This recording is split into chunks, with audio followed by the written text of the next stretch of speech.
देखो रिकॉर्डिंग का मैसेज भी और स्क्रीन शेयर है। Yes ma'am.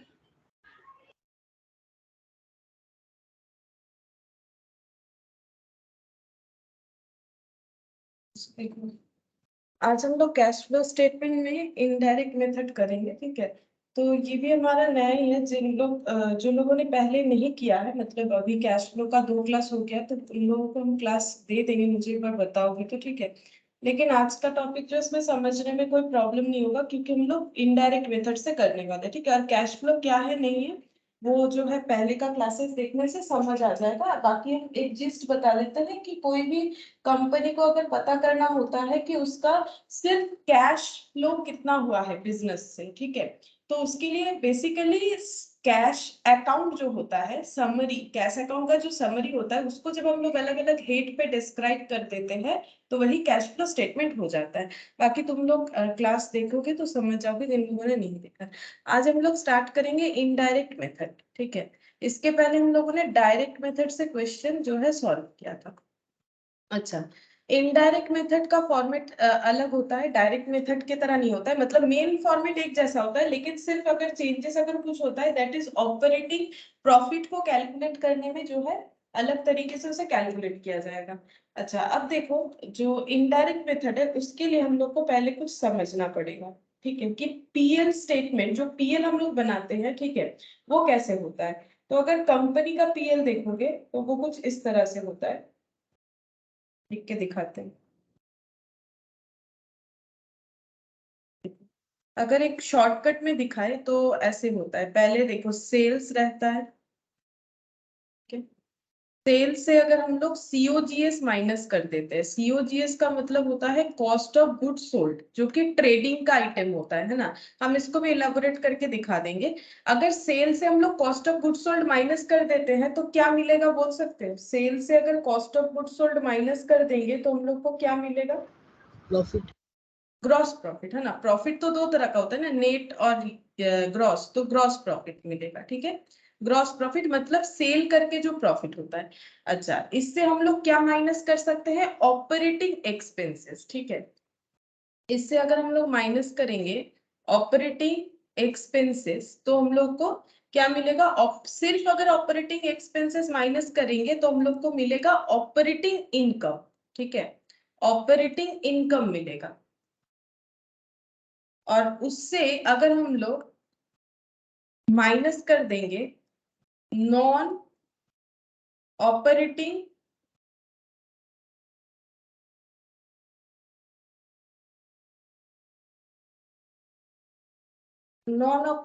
इनकम, ठीक है, तो यहां पर हम लोग को मिल जाएगा नेट इनकम या फिर नेट प्रॉफिट बोल सकते हो, ठीक है। ये मैंने जस्ट छोटा सा पीएल बना के दिखाया, जहां पर मैंने ये मतलब स्टेटमेंट फॉर्मेट में दिखाया तुम लोगों को कि सेल से अगर सीओजीएस, सीओजीएस का मतलब क्या होता है, कॉस्ट ऑफ गुड्स सोल्ड। अब कॉस्ट ऑफ गुड्स सोल्ड में क्या क्या आता है, कॉस्ट ऑफ गुड्स सोल्ड में ट्रेडिंग का सारा आइटम आ जाता है ना। जैसे कि देखो हम ना यहाँ पर साथ ही साथ ट्रेडिंग भी बनाते हैं, समझ में आ जाएगा। ये इसीलिए समझना जरूरी है ताकि जो cash flow from operating activity जो प्रॉब्लम होता है वो प्रॉब्लम नहीं होगा। तो अगर हम लोग इसको टी शेप में एक बार बना के देखें, जैसे कि देखो ट्रेडिंग एंड पीएल फॉर्मेट अगर हम लोग बनाए तो ये कैसे देखने में होगा, यही वाला चीज बन जाएगा। देखो सबसे पहले हम लोग यहाँ पर लिख सकते हैं to opening stock, to opening stock, ठीक है। अच्छा, अब नेक्स्ट क्या होता है, हम मेन पॉइंट लिखेंगे to purchase.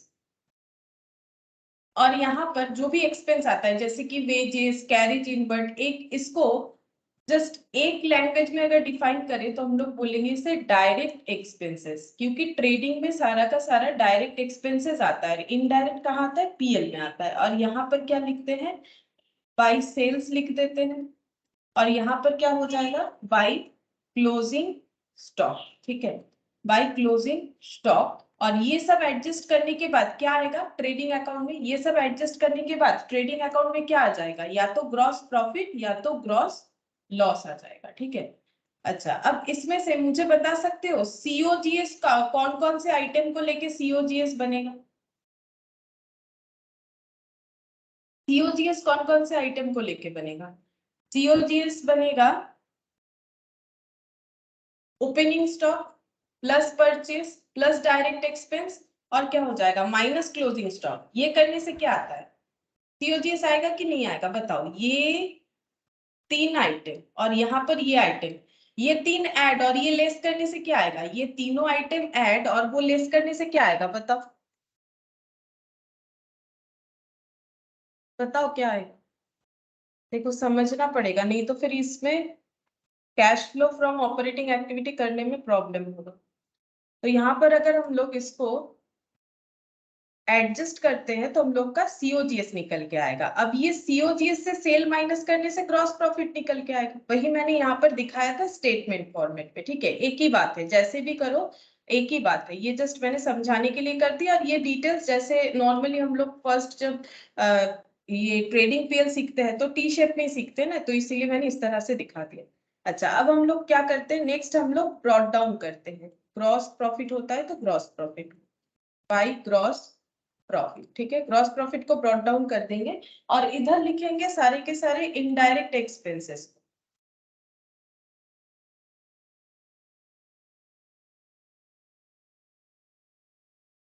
Good morning students.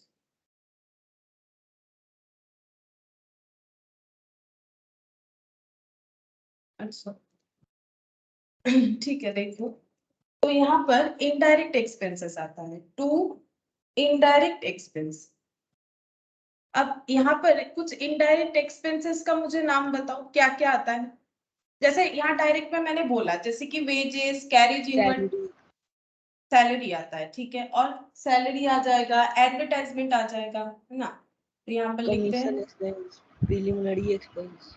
हाँ प्रीलिमिनरी तो आएगा, लेकिन हाँ प्रीलिमिनरी भी आ सकता है इनडायरेक्ट एक्सपेंसेस में। हम लोग का मतलब अदर एक्सपेंसेस के हिसाब से बोल रहे हो, ठीक है। अच्छा सैलरी लिख लेते हैं, एडवर्टाइजमेंट लिख लेते हैं। एडवर्टाइजमेंट कमीशन हो जाएगा, कमीशन।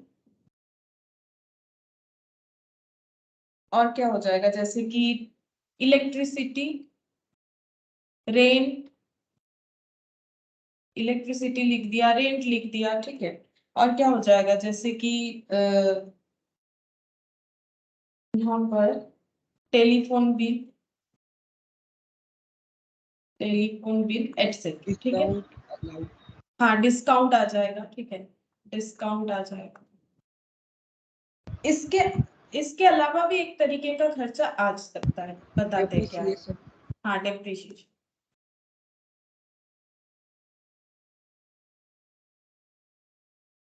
Good morning all.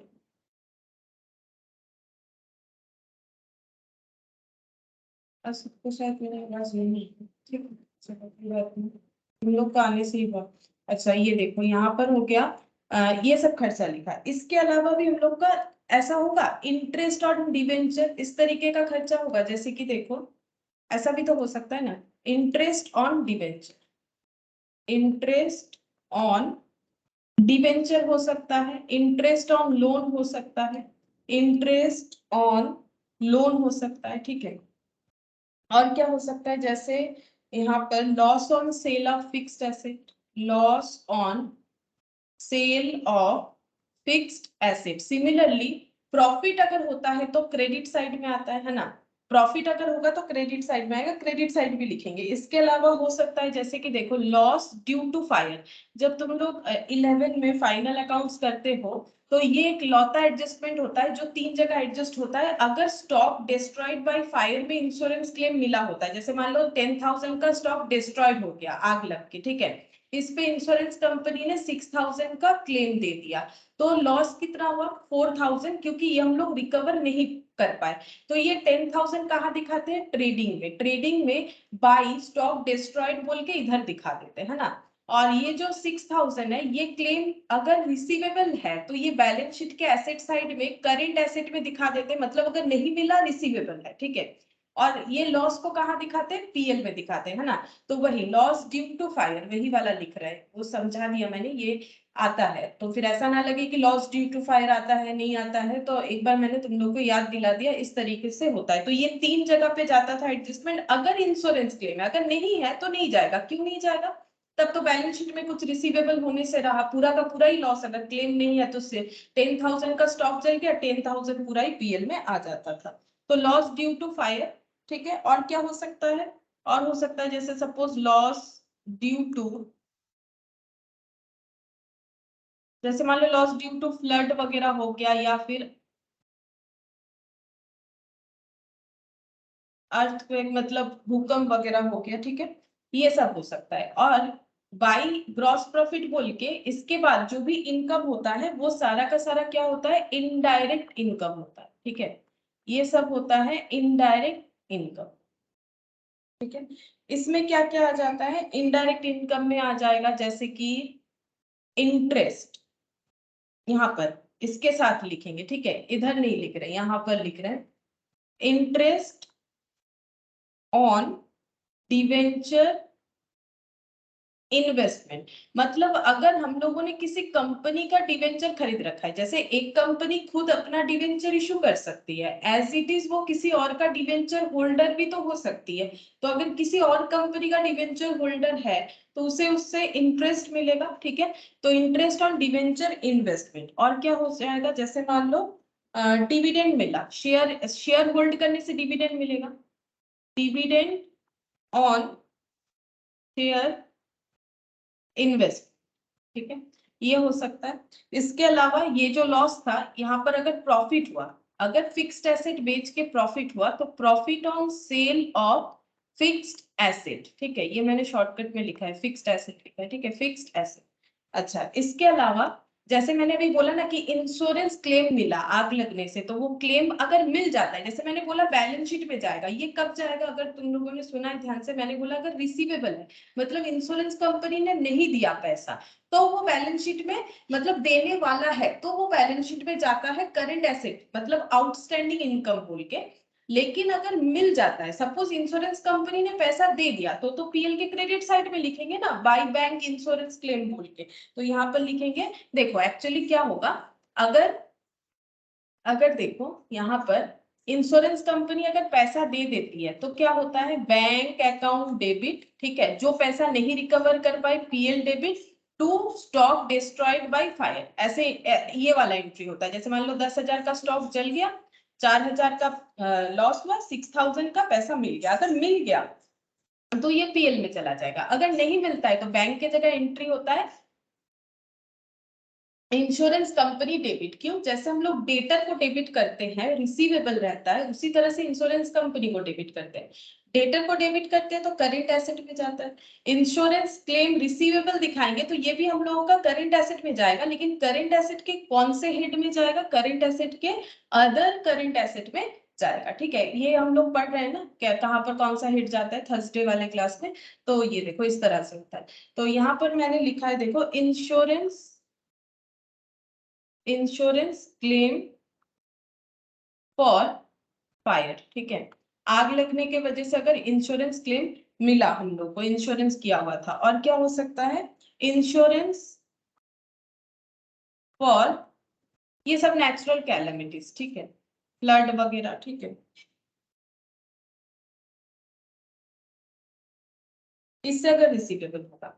अच्छा, अब ये सब आइटम का अपना अपना नाम होता है, मतलब ये देखो, जैसे ये सब जो है ना, ये क्या होता है? ये होता है ऑपरेटिंग एक्सपेंसेस। ये सब खर्चे को बोला जाता है ऑपरेटिंग एक्सपेंसेस। ऑपरेटिंग का मतलब क्या? ऑपरेटिंग का मतलब है बिजनेस को ऑपरेट करने का खर्चा। अगर तुम लोग देखोगे तो मैंने यहाँ पर जब छोटा सा ये पीएल दिखा है, तब मैंने ऑपरेटिंग एक्सपेंसेस लिखा था, ठीक है। ऑपरेटिंग एक्सपेंसेस का मतलब है बिजनेस को रन करवाने के लिए जो भी खर्चा जरूरी है, बिजनेस से ओरिएंटेड खर्चा, ठीक है।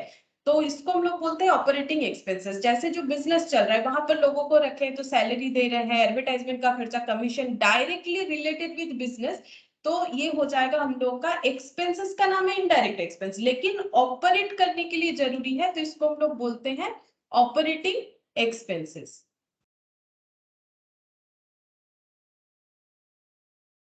ऑपरेटिंग एक्सपेंसेस बोलते हैं, ठीक है।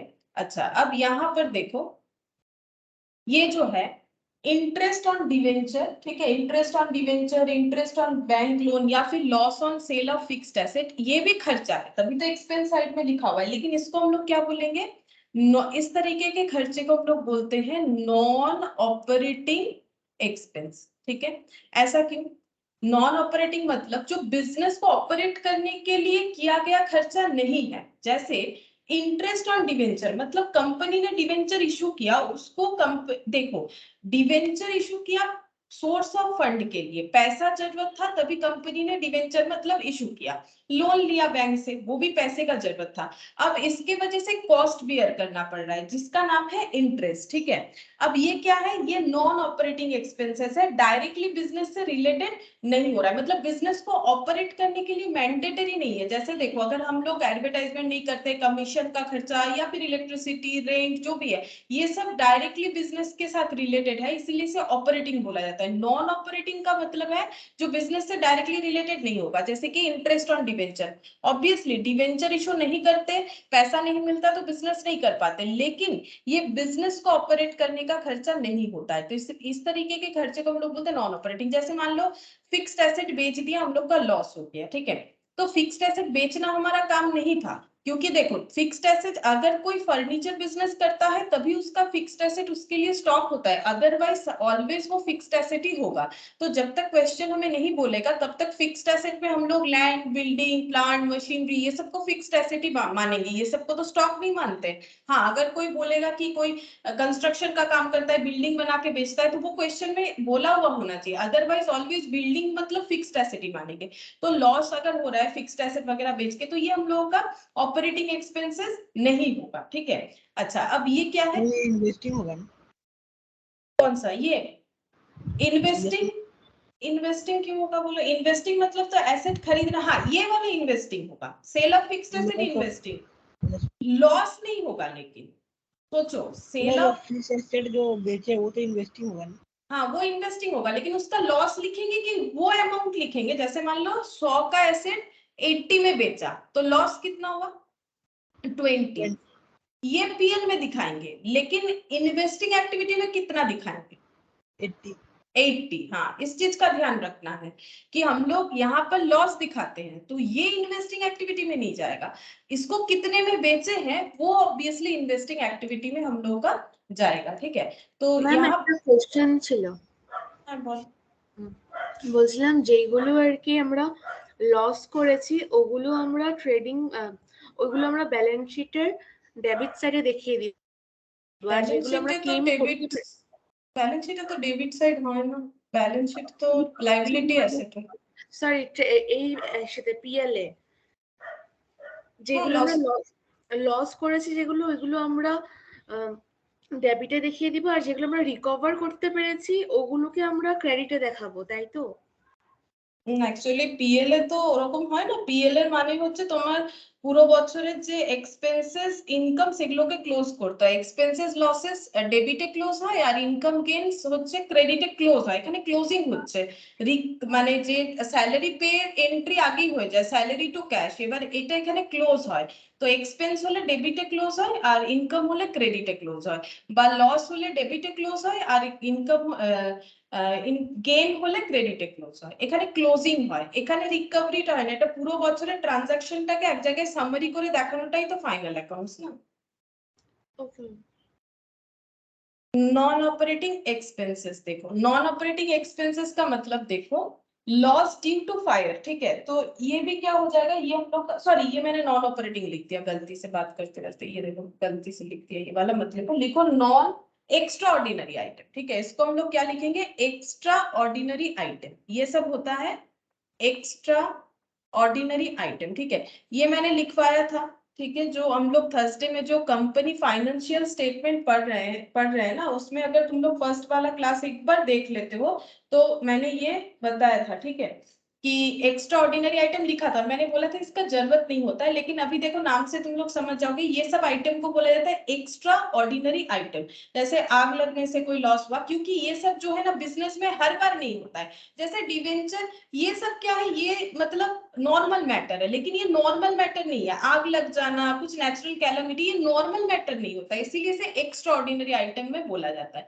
इधर भी ये देखो, इससे ये एक्स्ट्रा ऑर्डिनरी आइटम है, जैसे इधर भी ये वाला भी क्या हो जाएगा, ये भी हो जाएगा हम लोग का एक्स्ट्रा ऑर्डिनरी आइटम। और दोनों में फर्क क्या है, ये इनकम साइड में है, ये एक्सपेंस, मतलब ये डेबिट है, ये क्रेडिट है, ये इसमें लॉस है, इसमें हम लोग को कुछ मिल रहा है उसके अगेंस्ट में। जैसे मान लो फायर जो हुआ उसकी वजह से जो क्लेम मिल रहा है, ठीक है, तो ये हम लोग का क्रेडिट साइड में आएगा, क्योंकि हम लोग को पता है all income and gains are credit है, ठीक है। अच्छा, अब ये जो है interest on debenture investment, dividend on share, ये सब क्या है, हम लोग को डिवेंचर में हम लोगों ने इन्वेस्टमेंट किया था, तभी हम लोग को इंटरेस्ट मिल रहा है, तो इंटरेस्ट इनकम है। लेकिन डिवेंचर खरीदने के लिए जो पैसा पॉकेट से गया था वो क्या एक्टिविटी होगा, बोलो। डिवेंचर खरीदा होगा तभी ना इंटरेस्ट कमाए होंगे, शेयर खरीदा होगा तभी तो डिविडेंड मिल रहा है, फिक्स्ड एसेट कभी खरीदा होगा तभी तो हम लोग उसको बेच के प्रॉफिट कमा रहे हैं। तो ये जो डिवेंचर खरीद रहे हैं, शेयर खरीद रहे हैं, ये सब कौन सा एक्टिविटी है, बोलो। डिवेंचर खरीदना, शेयर, हाँ, इन्वेस्टिंग एक्टिविटी है। और sale of fixed asset, fixed asset बेचना, ये भी इन्वेस्टिंग एक्टिविटी होगा ना, इन्वेस्टिंग एक्टिविटी। यहाँ पर हम लोग क्या लिखेंगे, यहाँ पर लिखेंगे नॉन ऑपरेटिंग, ये सब बिजनेस से रिलेटेड नहीं होता है, बिजनेस को ऑपरेट करने के लिए रिलेटेड नहीं होता है, नॉन ऑपरेटिंग इनकम्स होता है। जैसे कि फिक्स्ड एसेट का तो मैंने, फिक्स्ड एसेट बेचना हमारा काम नहीं है, तो इससे प्रॉफिट या लॉस हम लोग नहीं बोल सकते। बिजनेस का इनकम होता है तो उसे हम लोग बोलते हैं ऑपरेटिंग इनकम, ठीक है। तो मुझे एक चीज बताओगे, ऑपरेटिंग इनकम कहाँ लिखा हुआ है, ऑपरेटिंग इनकम कहाँ लिखा हुआ है, कहाँ लिखा हुआ है ऑपरेटिंग इनकम, बोलो। थर्सडे वाला क्लास जिन लोगों ने किया है या पहले भी 11-12 में भी तो तुम लोगों ने ये चीज किया है ना, ऑपरेटिंग इनकम कहाँ लिखा हुआ है, ये पूरे जगह पे सेल्स, हाँ करेक्ट, सेल्स जो है वो हम लोग का क्या हो जाएगा, ये हम लोगों का है ऑपरेटिंग इनकम, ठीक है। यही तो हम लोग का बिजनेस का मेन इनकम है। यहाँ पर जो इनकम अगर हम लोग लिखते हैं कुछ और, जैसे कि देखो मैंने ये सब लिखा ना, यहाँ पर जो भी इनकम लिखते हैं वो हम लोग का क्या होता है, नॉन ऑपरेटिंग इनकम होता है। और नॉन ऑपरेटिंग के साथ साथ मैंने एक्स्ट्रा ऑर्डिनरी भी दिखाया, ठीक है। अब यहाँ पर एक्सपेंस का दो पार्ट दिखा है जो डायरेक्टली बिजनेस से रिलेटेड है। जैसे मान लो ये जो भी चीज का बिजनेस कर रहा है उससे रिलेटेड सैलरी, उससे रिलेटेड एडवर्टाइजमेंट, उससे रिलेटेड कमीशन, उससे रिलेटेड इलेक्ट्रिसिटी का बिल, टेलीफोन डिस्काउंट, ये सारे के सारे खर्चे हम लोग क्या करेंगे, ये सारे खर्चे को हम लोग मानेंगे ऑपरेटिंग एक्सपेंसेस है। लेकिन अगर हम लोग लोन ले रहे हैं तो ये हम लोग का मतलब बिजनेस का पॉलिसी है कि हम लोग को लोन लेना पड़ रहा है, तो इससे रिलेटेड जो खर्चा है ना वो नॉन ऑपरेटिंग माना जाता है, उससे उसको हम लोग ऑपरेटिंग नहीं बोलेंगे। ये सब कैलकुलेट करने से हम लोग का जो प्रॉफिट निकल के आता है, जिसको तुम लोग नॉर्मली नेट प्रॉफिट बोलते हो, यहाँ पर हम उसको लिखेंगे net profit before tax, net profit before tax, ठीक है। क्योंकि कंपनी है तो टैक्स का बात तो होगा ना, क्योंकि कैश फ्लो तो कंपनी बनाती है, तो टैक्स। अब टैक्स से क्या लेस करना पड़ता है, टैक्स से नेट प्रॉफिट बिफोर टैक्स से हम लोग क्या लेस करेंगे, टैक्स एक्सपेंस। अब इससे हम लोग लेस कर देंगे टैक्स का एक्सपेंसेस, ठीक है।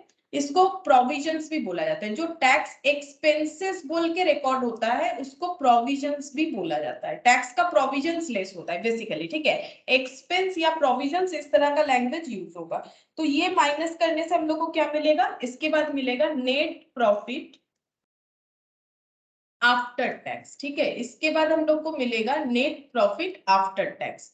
और इससे हम लोग क्या करेंगे, आफ्टर टैक्स यहां से हम लोग तीन चीज कर सकते हैं। ये जो हम लोगों को प्रॉफिट मिल गया, ये क्या होता है, ये होता है अब जो ओनर है उनके लिए यूजेबल प्रॉफिट, ठीक है। मतलब आउटसाइडर सारे पेमेंट हो गए, चाहे वो इंटरेस्ट रिलेटेड हो, चाहे वो बिजनेस रिलेटेड हो, ठीक है। ये सारे मतलब जैसे मान लो लोन वोन लिया है, मतलब नॉन ऑपरेटिंग खर्चा हो या ऑपरेटिंग खर्चा हो, ये सारा हम लोगों ने पे कर दिया, ठीक है।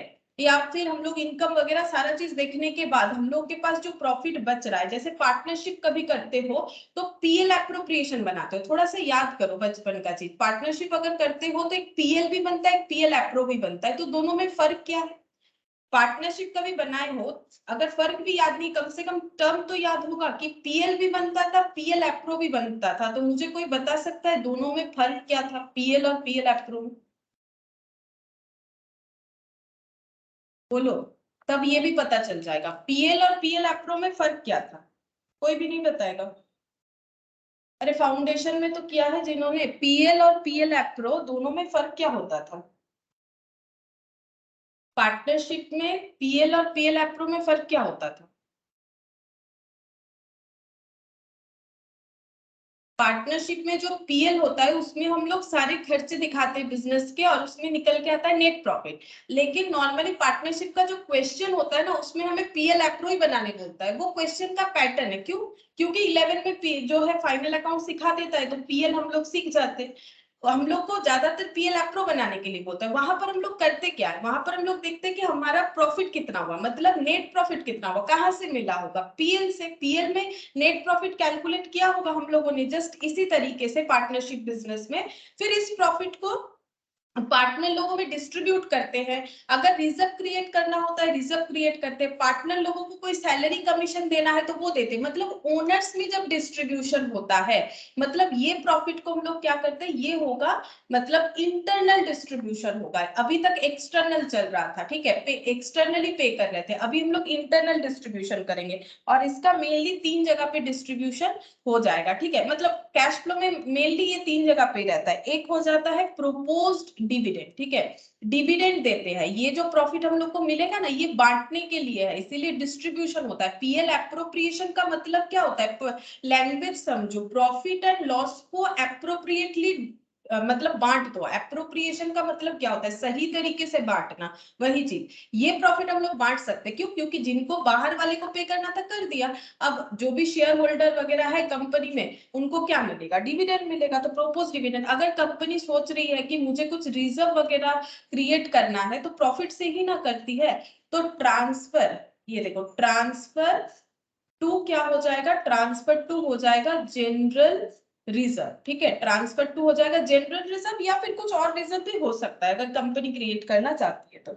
और इसके अलावा हो जाएगा, ये लैंग्वेज यूज होता है retained in profit and loss account, ठीक है। Retained in profit and loss account का मतलब, अगर रिजर्व सरप्लस कभी देखते हो ध्यान से, मतलब जो कंपनी का बैलेंस शीट का फॉर्मेट होता है, रिजर्व सरप्लस के अंदर क्या क्या आता है, रिजर्व सरप्लस के अंदर सबसे पहले पीएल आता है, सिक्योरिटीज प्रीमियम आता है, कैपिटल रिजर्व आता है, जनरल रिजर्व आता है, सीआरआर मतलब कैपिटल रिडेम्पशन रिजर्व आता है, इस तरह का बहुत सारा रिजर्व आता है। तो अगर हम लोग प्रॉफिट का जो अमाउंट, मतलब जितना अमाउंट प्रॉफिट में रखना चाहते हैं उसे बोला जाता है रिटेन्ड इन पीएल। तो इसी से रखेंगे ना, इसी से बांट देंगे डिविडेंड, इसी से अगर रिजर्व में बांटना होगा रिजर्व में डिस्ट्रीब्यूट करेंगे, कुछ पैसा हटा के रखेंगे और प्रॉफिट में जो रखना होगा वो रखेंगे, ठीक है। इसी चीज को जैसे मैंने बोला पार्टनरशिप में, वैसे इसी चीज को यहाँ पर भी सेम बात बोला जाता है, एप्रोप्रिएशन, ठीक है। यही होता है एप्रोप्रिएशन। एप्रोप्रिएशन मतलब जो मतलब खुद के लोग हैं उनमें डिस्ट्रीब्यूट करें, ठीक है, एप्रोप्रिएशन। अच्छा, अब यहाँ पर हो गया। अब हम लोग क्या करेंगे, देखो हम लोग को इसी चीज को हम लोग क्या करेंगे ना, यहाँ पर इससे इनडायरेक्ट मेथड में किस तरह से कैश फ्लो स्टेटमेंट बनेगा वो हम दिखाएंगे। देखो जो डायरेक्ट मेथड सीखा था ना वही चीज होगा, मतलब हम लोग को 3 चीज करना पड़ेगा, cash flow from operating activity, cash flow from investing, cash flow from financing. जिसमें इन्वेस्टिंग फाइनेंसिंग में कुछ ज्यादा फर्क नहीं आएगा, फॉर्मेट में कोई भी फर्क नहीं आएगा, लेकिन हाँ क्वेश्चन थोड़ा सा बढ़ जाएगा, मतलब एडजस्टमेंट, लेकिन इसमें आएगा। इसमें जैसे हम लोग directly cash cell cash receipt ऐसे लिख रहे थे ना, इस चीज को मतलब अभी भूल जाओ, मतलब इस तरह से नहीं होगा। यहाँ पर जो होगा अलग तरीके से होगा। यहाँ पर हम लोग को क्या करना है, बैक कैलकुलेशन करना है। बेसिकली ये फॉर्मेट का क्या करेंगे, हम लोग को क्या ढूंढना है, cash flow from operating activity, ठीक है। हम लोग को ऑपरेटिंग एक्टिविटी से जो कैश फ्लो हुआ है वो ढूंढना है। तो अगर ऑपरेटिंग एक्टिविटी से जो कैश फ्लो हुआ है वो ढूंढना है, हम लोग पहुंच कहाँ गए हैं, हम लोग पहुंच गए हैं नेट प्रॉफिट आफ्टर टैक्स तक, ठीक है।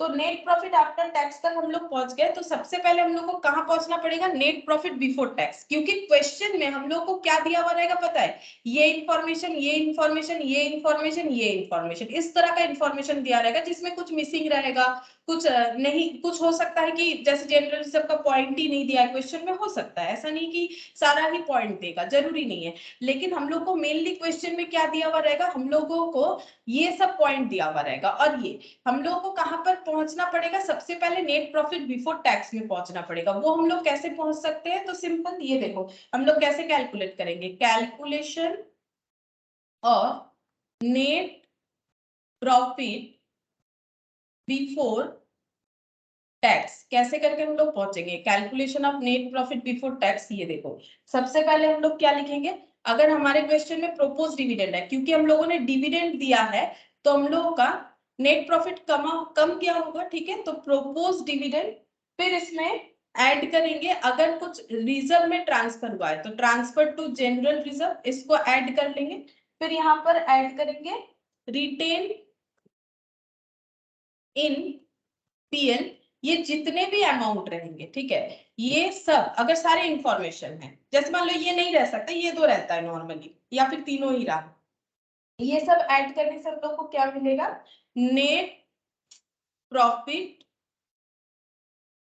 आफ्टर टैक्स, ठीक है। ये सब ऐड करने से हम लोग को पता चल जाएगा नेट प्रॉफिट आफ्टर टैक्स कितना है, क्योंकि देखो ये सब पॉइंट अगर हम लोग को दिया हुआ है क्वेश्चन में, अगर ये 3 पॉइंट ऐड करते हैं, क्योंकि आफ्टर टैक्स से ही ये सब डिस्ट्रीब्यूट होगा जितना जितना देने बोला है, अगर ये 3 पॉइंट ऐड करेंगे तो यहाँ पर पहुंच जाएंगे, ठीक है। ये 3 पॉइंट अगर ऐड कर देंगे, जैसे मान लो पार्टनर लोगों का प्रॉफिट था 1000, उसमें से या फिर था 1500, ठीक है, पार्टनर ए को मिला 500, पार्टनर बी को मिला 500, पार्टनर सी को मिला 500, ये प्रॉफिट का डिस्ट्रीब्यूशन, मान लो सिर्फ ये पॉइंट है, तो ये तीनों पॉइंट को अगर ऐड कर देंगे तो हम लोग को मिल जाएगा ना कि नेट प्रॉफिट आफ्टर टैक्स कितना था जो डिस्ट्रीब्यूट हुआ, तो ये भी डिस्ट्रीब्यूट हुआ। यहाँ पर मैंने पार्टनर लोगों में प्रॉफिट डिस्ट्रीब्यूट दिखाया, यहाँ पर ये डिस्ट्रीब्यूशन 3 अलग अलग कैटेगरी में हुआ है, डिविडेंड के लिए, रिजर्व के लिए, पीएल के लिए। अब ये 3 ऐड करेंगे तो ये मिल जाएगा, वही चीज मैंने दिखाया। अगर हम लोग ये तीनों एप्रोप्रिएशन को ऐड करेंगे तो हम लोग को ये पता चल जाएगा कि टैक्स देने के बाद हम लोग के पास कितना प्रॉफिट था, ठीक है।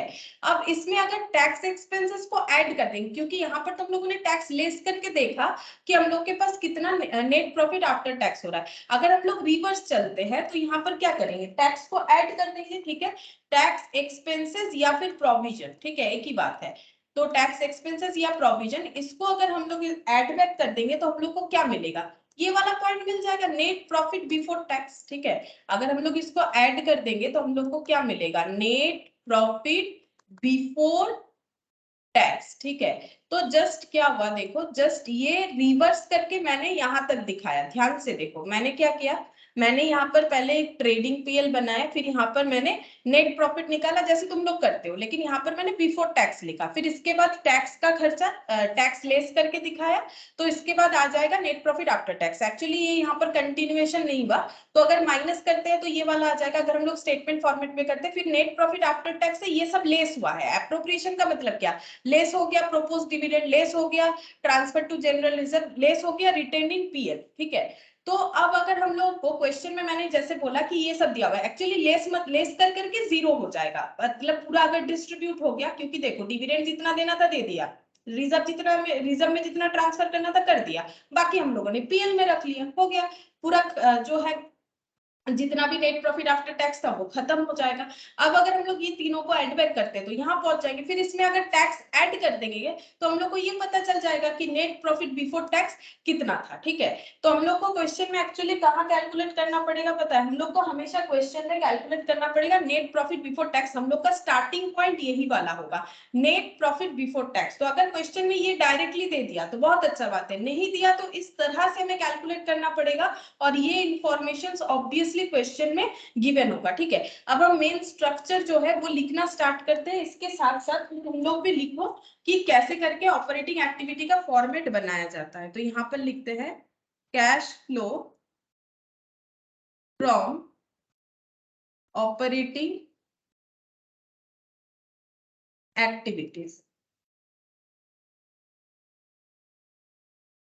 जैसे कि मैंने बोला सबसे पहले स्टार्ट होगा net profit before tax, net profit before tax. ठीक है, अब अगर ये दे दिया है क्वेश्चन में डायरेक्टली, ठीक है, नहीं दिया है तो रफ में ये सारी इंफॉर्मेशन में जो भी अवेलेबल होगा उसको यूज करके हम लोग को कैलकुलेट करना पड़ेगा। ठीक है, नेट प्रॉफिट बिफोर टैक्स। अच्छा, अब करना क्या है, हम लोग को फाइंड आउट क्या करना है, कैश फ्लो फाइंड आउट करना है ऑपरेटिंग एक्टिविटीज से। मतलब हम लोग को सेल करके कितना कैश फ्लो हुआ है तो वो हम लोग को देखना है, ऑपरेटिंग एक्टिविटी से हम लोगों को क्या मिल रहा है वो देखना है। तो अभी देखो हम लोग क्या कर रहे हैं, नेट प्रॉफिट बिफोर टैक्स लिए, और वो कैसे लिए हैं, डायरेक्टली ये हमें इसके साथ साथ ये इंफॉर्मेशन रहेगा तो इसको एडजस्ट करेंगे तब ना मिलेगा हमें नेट प्रॉफिट बिफोर टैक्स। अब इसमें क्या करना पड़ेगा, देखो सबसे पहला क्या आ रहा है, इधर एक्स्ट्रा ऑर्डिनरी आइटम, इधर एक्स्ट्रा ऑर्डिनरी आइटम। तो हम लोग को एक्स्ट्रा ऑर्डिनरी आइटम को क्या करना पड़ेगा, एलिमिनेट करना पड़ेगा। इसका दो रीजन, लॉजिकली पहले अगर हम लोग देखें, हम लोग निकालना चाहते हैं कि ऑपरेटिंग एक्टिविटी से हमारा क्या कैश फ्लो हुआ है। ऑपरेटिंग मतलब जिस चीज का हम लोग बिजनेस कर रहे हैं, तो अगर हमें कोई एक्स्ट्रा ऑर्डिनरी इनकम हुआ है या एक्स्ट्रा ऑर्डिनरी एक्सपेंस हुआ है तो वो तो हमारे बिजनेस का पार्ट नहीं है। कुछ आग लग गया, मुझे इंश्योरेंस क्लेम मिल गया, तो हम ये नहीं बोल सकते हैं ये मुझे सेल करके मिला, ये मेरे बिजनेस से मुझे मिला, डे टू डे के एक्टिविटी से मुझे मिला, नहीं। तो मुझे क्या करना पड़ेगा, अगर इस तरह का कोई इनकम है तो उसको मुझे लेस करके दिखाना पड़ेगा, क्योंकि जो मुझे नेट प्रॉफिट बिफोर टैक्स दिया हुआ रहता है उसमें ये सब चीज इंक्लूडेड होता है। दिख रहा है तुम लोग को कैसे करके बना है, तो ये सारी चीज इंक्लूडेड होते हैं। हम लोग को एक्सक्लूड करके हम लोग को वो सेल दिखाना है जो सिर्फ ऑपरेटिंग इनकम दिखाएगा। मतलब बेसिकली हम लोग को ये वाला पॉइंट ढूंढना है, वो भी कैश वाला। ठीक है, अब अगर हम लोग वैसे ढूंढेंगे, लेकिन हम लोग के पास तो ये अवेलेबल है और इसमें ये सारी चीजों का इम्पैक्ट है, तो इसमें से सारी चीजों का इम्पैक्ट हमें एलिमिनेट करते जाना है जो हमें नहीं चाहिए। लाइक ये नहीं चाहिए, ये भी नहीं चाहिए, ठीक है, सिर्फ ये चाहिए। ऑपरेटिंग आइटम जितने भी है वो हमें चाहिए। ऑपरेटिंग इनकम एक्सपेंसेस का यहाँ पर हम लोग देख सकते हैं, ठीक है, लेकिन हम लोग नॉन ऑपरेटिंग या एक्स्ट्रा ऑर्डिनरी ये सब हमें नहीं चाहिए। अब लॉजिकली भी मैंने बोला कि जैसे मुझे एक इंश्योरेंस क्लेम मिल गया, या फिर मान लो मुझे और कोई जैसे कि मान लो मुझे कोई लॉटरी मिल गया, इसका इनकम हम दिखा रहे, इस तरह का नहीं होता है। ठीक है, तो एक्स्ट्रा ऑर्डिनरी आइटम का इनकम या एक्स्ट्रा ऑर्डिनरी आइटम का एक्सपेंसेस, इसके वजह से हम लोग का जो कैश फ्लो में, सॉरी, जो हम लोग का प्रॉफिट में इफेक्ट आया है उसको हमें एलिमिनेट करना है। ठीक है, तो कैसे करेंगे, तो दो तरह से समझ सकते हैं। एक तो है कि अगर हम लोगों ने एक्सपेंसेस दिखा रखा है एक्स्ट्रा ऑर्डिनरी, जैसे हम पहले ये वाला है तो इसी के साथ चालू करेंगे। ठीक है, नीचे एक्स्ट्रा ऑर्डिनरी आ रहा है तो हम एक्स्ट्रा ऑर्डिनरी आइटम को एलिमिनेट करेंगे। तो एक्स्ट्रा ऑर्डिनरी आइटम दो तरह का है, एक है हम लोग का इनकम, एक है हम लोग का एक्सपेंसेस। ठीक है, तो यहाँ पर लिखते हैं extra ordinary item, extra ordinary item नहीं, ऐसे लिखते हैं एक्स्ट्रा ऑर्डिनरी एक्सपेंसेस और extra ordinary income. Extra ordinary expenses और यहाँ पर लिख दिया मैंने एक्स्ट्रा ऑर्डिनरी इनकम। मुझे बोलो इसमें किसको ऐड करें किसको लेस करें, किसको ऐड करें किसको लेस करें। अगर मैंने एक्स्ट्रा ऑर्डिनरी एक्सपेंस इसमें ऐड कर मतलब इसमें मैंने जोड़ रखा है, जोड़ने का मतलब ऐसे एक्सपेंस लेस होता है वो नहीं बोल रहा है, मतलब इसमें इंक्लूड कर रखा है। मेरे कहने का मतलब है अगर एक्स्ट्रा ऑर्डिनरी एक्सपेंस इंक्लूड कर रखा है तो प्रॉफिट में क्या इंपैक्ट आया होगा, बोलो। अगर मुझे एक्स्ट्रा ऑर्डिनरी एक्सपेंसेस यहाँ पर दिखाना नहीं है लेकिन मैंने मेरे प्रॉफिट में इसका इफेक्ट दिखा रखा है, तो एक्सपेंसेस की वजह से प्रॉफिट का क्या होता है, बढ़ता है कि घटता है। एक्सपेंसेस की वजह से प्रॉफिट क्या होता है, बढ़ता है कि घटता है। घटता है। तो यहाँ पर क्या करना पड़ेगा, इसको सही करने के लिए ऐड करेंगे। ठीक है, ऐसे समझ सकते हैं। या फिर और एक तरीका है, देखो एक्सपेंसेस को इधर हम लोगों ने क्या किया था, ऑपरेटिंग एक्सपेंसेस को, एक्सपेंसेस है तो हम लोगों ने यहाँ पर क्या करके दिखाया था, ऐड किया था ना। ये देखो इधर तो ऐड साइड होता है ना, तो हम लोगों ने यहाँ पर क्या किया था, एक्सपेंसेस को यहाँ पर ऐड किया था। ऐड का मतलब है नेट प्रॉफिट बिफोर टैक्स निकालने के लिए, तो ये सब ऐड किया, ये सब ऐड किया, फिर तो दोनों का लेस किया ना। तो यहाँ पर एक्सपेंसेस को हम लोग क्या करेंगे, सॉरी, यहाँ पर एक्सपेंसेस को हम लोगों ने क्या किया था, लेस किया था। हम थोड़ा सा गलत बता दिए, एक्सपेंसेस मतलब खर्चा होता है ना, तो यहाँ पर हमारा एक्सपेंसेस जो है लेस हुआ था, तो यहाँ पर क्या करना पड़ेगा, ऐड करना पड़ेगा। ठीक है, उसी तरह से इनकम, इनकम दिखाया मतलब क्रेडिट साइड, मतलब हम लोगों ने क्या किया था, ऐड किया था। इनकम दिखाया मतलब हम लोगों ने ऐड किया, तो क्रेडिट किया ना, तो ऐड किया, क्रेडिट किया।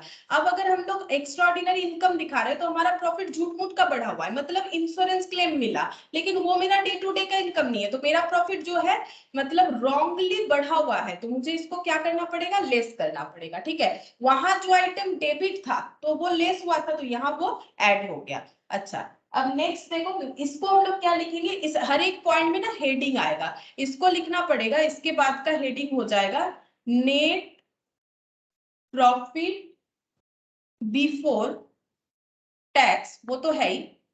और ये अगर एलिमिनेट कर दिया तो नेट प्रॉफिट मिल गया before tax and extra ordinary item.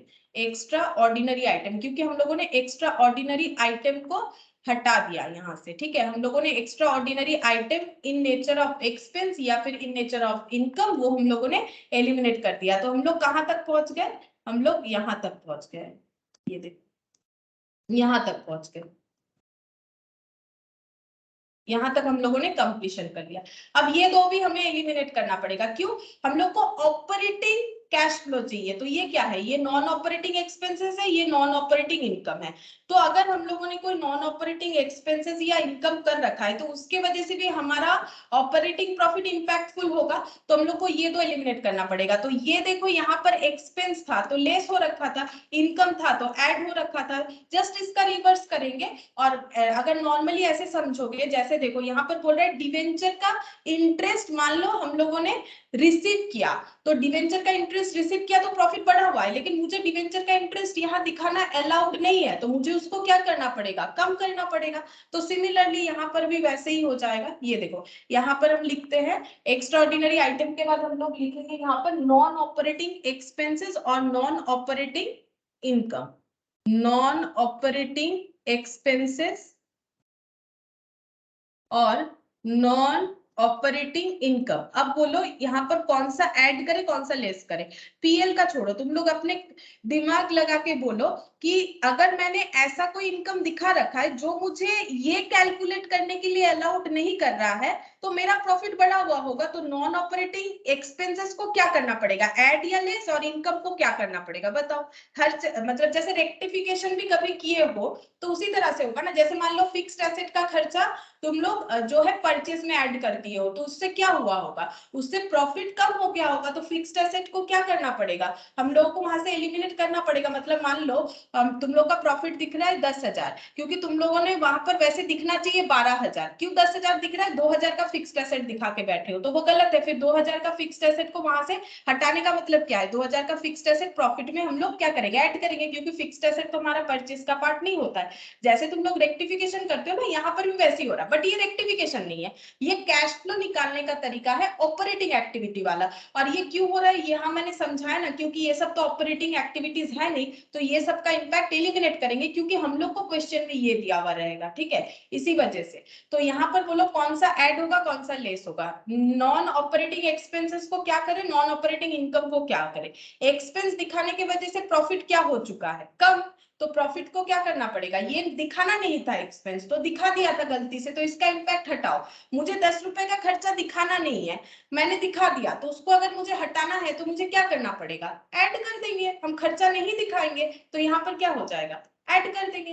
Expenses हमेशा क्या होगा, ऐड होगा, और इनकम क्या हो जाएगा, लेस हो जाएगा। मुझे दिखाना नहीं था, मान लो मेरा इनकम बिजनेस से 100 रुपया हुआ है और 50 रुपीज मैंने फिक्स्ड एसेट बेच के कमाया, और हम बोल रहे हैं मेरा 150 रुपीज का इनकम है, लेकिन मुझे फिक्स्ड एसेट बेच के जो इनकम हुआ है मुझे दिखाना नहीं है यहाँ पर, तो मुझे क्या करना पड़ेगा, यहाँ से 50 लेस करना पड़ेगा। इनकम अगर दिखाया हुआ है तो इनकम से तो प्रॉफिट बढ़ा हुआ होगा, चाहे वो एक्स्ट्रा ऑर्डिनरी इनकम हो चाहे नॉन ऑपरेटिंग हो, तो इनकम के वजह से प्रॉफिट क्योंकि बढ़ा हुआ है तो प्रॉफिट को लेस कर दो, और एक्सपेंसेस के वजह से क्योंकि प्रॉफिट कम होके रखा है तो प्रॉफिट को बढ़ा दो, ठीक है। तो एक्सपेंसेस होने से हमेशा ऐड होगा।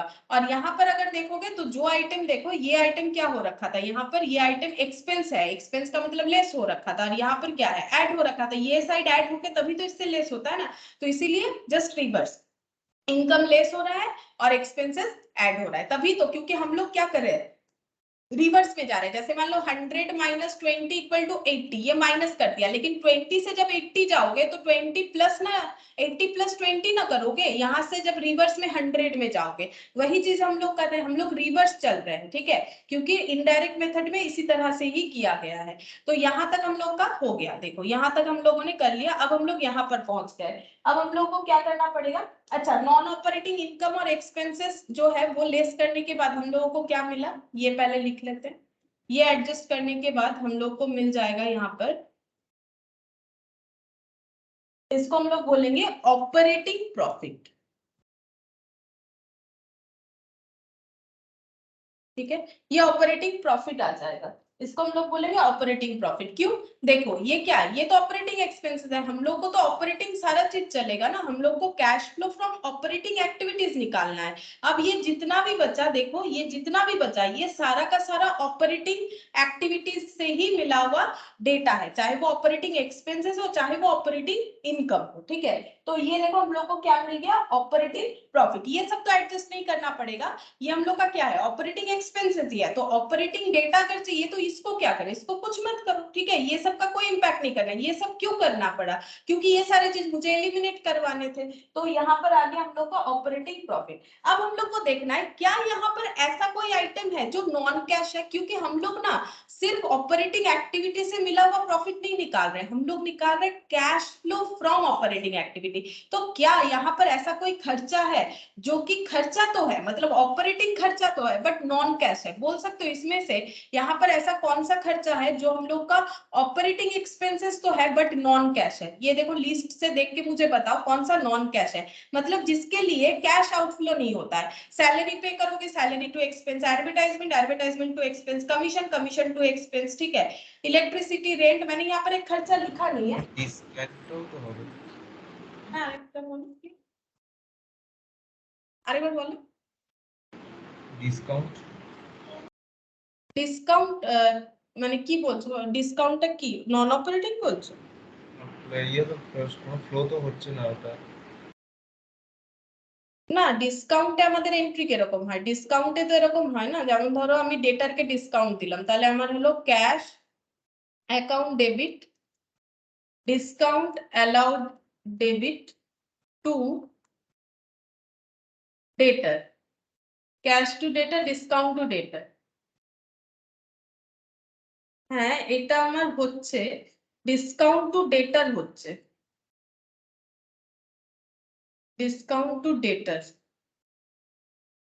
আমার নন ক্যাশ বলছো, discount discount allowed account debit two ডেটার। কিন্তু এটা কি আসছে নন ক্যাশ, এটা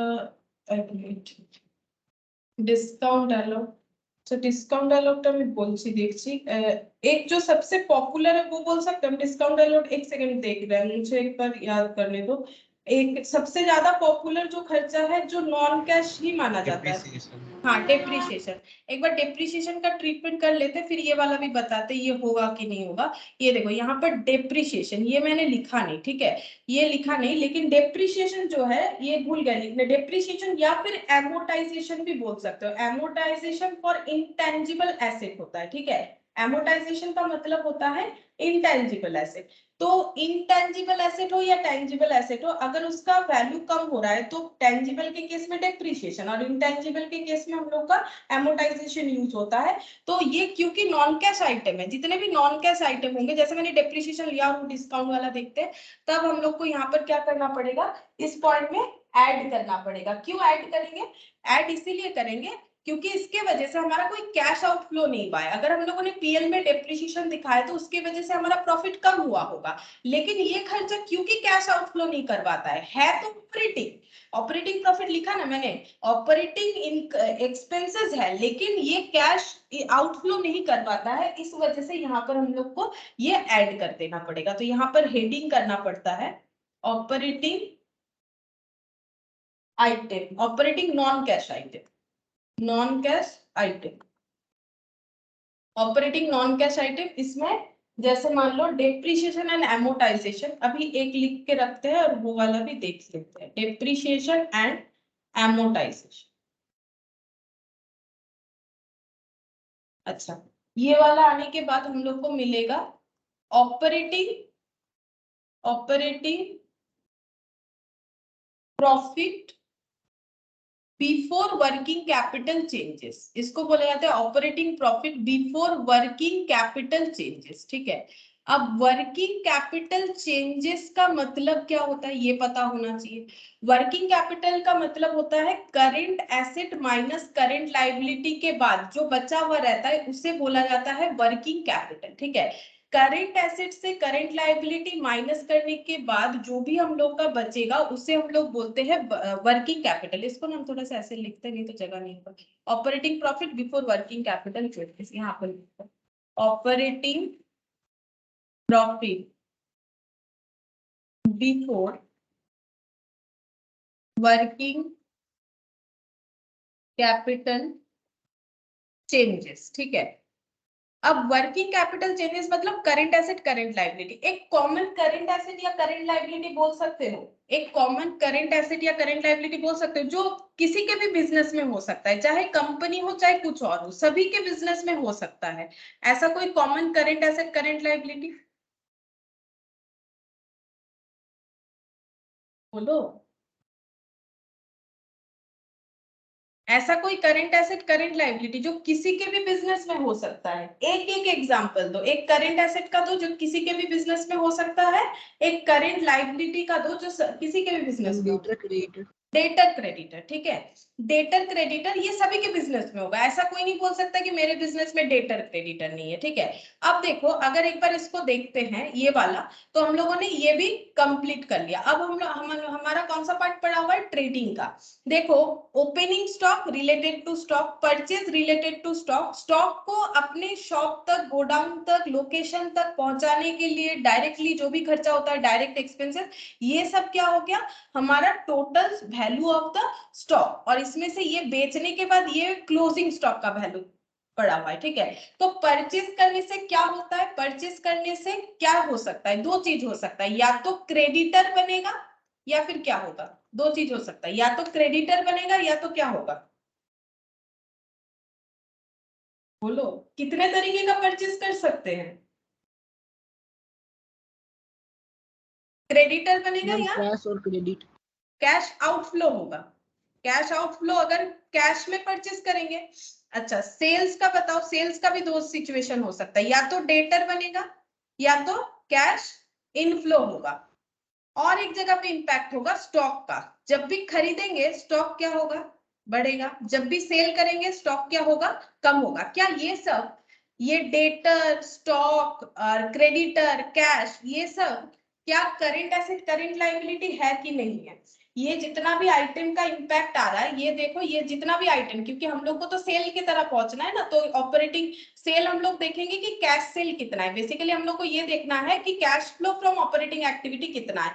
तो बाकी सब में तो हम लोग का इम्पैक्ट देख लिया। अब हम लोग यहाँ पर देखेंगे कि ये जो हम लोग का स्टॉक वगैरह का जो इम्पैक्ट आ रहा है ये हम लोग का करंट एसेट करंट लायबिलिटी के हिसाब से आ रहा है। ठीक है, तो करंट एसेट और करंट लायबिलिटी के हिसाब से जो भी आ रहा है हम लोग का, ये देखो ये हम लोग का वर्किंग कैपिटल चेंजेस होगा, क्योंकि कितना स्टॉक बढ़ा घटा, कितना क्रेडिटर बढ़ा घटा, कितना कैश बढ़ा घटा। ठीक है, तो ये सब क्या हो जाएगा, ये सब हम लोग का हो जाएगा operating profit before working capital changes में आ जाएगा। अब इसमें क्या क्या लिखेंगे, लेस होगा अगर हम लोग का करंट एसेट बढ़ता है, ये हम समझा देंगे, इंक्रीज इन करेंट एसेट, इसको समझा देते हैं। ठीक है, इंक्रीज इन करेंट एसेट लिखना पड़ेगा। अच्छा इसके बाद ऐड करेंगे, ये सारा पॉइंट ही समझा देंगे, डिक्रीज इन करेंट एसेट। ठीक है, फिर लेस होगा अगर इंक्रीज इन करेंट लायबिलिटी होगा, करेंट लायबिलिटी होगा, और ऐड होगा अगर लेस होगा अगर डिक्रीज होगा। ठीक है, लायबिलिटी के केस में डिक्रीज हम समझा देंगे, प्रॉब्लम नहीं। डिक्रीज और यहां पर हो जाएगा increase, increase in current liability. ठीक है, ये सब ऐड कर लेने से अब क्या आ जाएगा, अब आ जाएगा कैश फ्लो फ्रॉम ऑपरेशन, मतलब जो बिजनेस हम लोग कर रहे हैं उससे हमें जो कैश फ्लो मिला, कैश फ्लो फ्रॉम ऑपरेशन। ये पूरा फॉर्मेट हमें पता होना चाहिए तभी जाके हम लोग क्वेश्चन कर पाएंगे, अदरवाइज नहीं कर पाएंगे। फिर यहाँ से लेस कर देंगे इनकम टैक्स पेड, ये क्यों लेस कर रहे हैं? क्योंकि टैक्स तो देना पड़ेगा, वो तो ऑपरेटिंग इनकम के ऊपर ही देना पड़ता है। ये हम लोगों ने डायरेक्ट मेथड पे भी किया। यहाँ से लेस करने से आ जाएगा, ये जो पॉइंट आएगा इसको हम लोग बोलेंगे cash flow from operating activity, यही वाला हम लोग का आ जाएगा। यहाँ पर लिखते हैं cash flow from operating activity, मैंने OA लिख दिया, ठीक है, जगह नहीं है, ऑपरेटिंग एक्टिविटीज, ठीक है। यहां तक हम लोग को कैलकुलेट करना है। अब ये सब पॉइंट समझाते हैं, increase in current asset, decrease in current asset का कंसेप्ट समझाते हैं, ठीक है। यहाँ पर लिख के दिखाते हैं, देखो जैसे मान लो हम लोगों का ये है 2022 और 2023, ठीक है। हम डेटर का एग्जांपल लेते हैं, ठीक है। तो डेटर मेरा मान लो यहाँ पर था 1 लाख, ठीक है।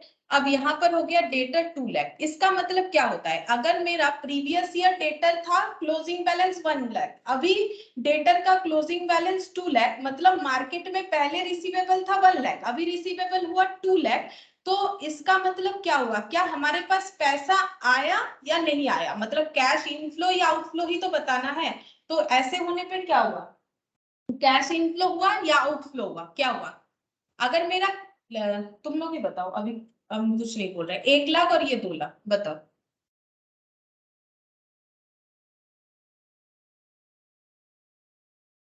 कुछ तो बोलो तुम लोग, या फिर क्रेडिटर बताओ। डेटर अगर नहीं समझ आता है, क्रेडिटर तो बता सकते हो, सेम डेटा लिया है मैंने। क्रेडिटर पहले 1 लाख था, अभी 2 लाख हो गया, इसका मतलब क्या होगा, क्रेडिटर को पेमेंट किए हो कि नहीं किए?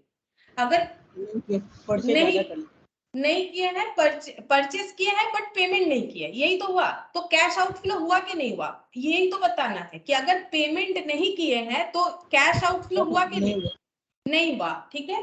कैश आउटफ्लो नहीं हुआ, तो ये हम लोग का क्या हुआ, क्रेडिटर बढ़ा है, क्योंकि मैंने ये 22 और ये 23 किया है, ठीक है। अगर मेरा क्रेडिटर जो है वो इंक्रीज हुआ है, तो यहाँ पर हम लोग क्या लिखेंगे, यहाँ पर लिखते हैं इंक्रीज इन क्रेडिटर। क्रेडिटर हम लोग का इंक्रीज हुआ है, तो क्रेडिटर अगर मेरा इंक्रीज हुआ है तो हम लोग का क्या हुआ है, कैश जो है वो नहीं गया है, क्योंकि हम लोगों ने पेमेंट नहीं किया। तो अगर इंक्रीज हुआ, हम लोगों ने पेमेंट नहीं किया, तो हम लोग का कैश क्या हुआ, कैश मतलब मेरे पास ही है। ये बोल सकते हैं ना कि मैंने अगर 1 लाख उधार रखा था, अभी उधार मैंने 2 लाख कर लिया, मतलब मैंने पेमेंट ही नहीं किया, तो मेरा कैश मेरे पास ही है। तो ये यहाँ पर ऐड किया, देखो इंक्रीज इन क्रेडिटर होने से मेरा कैश में ऐड होना चाहिए। तो ये देखो इंक्रीज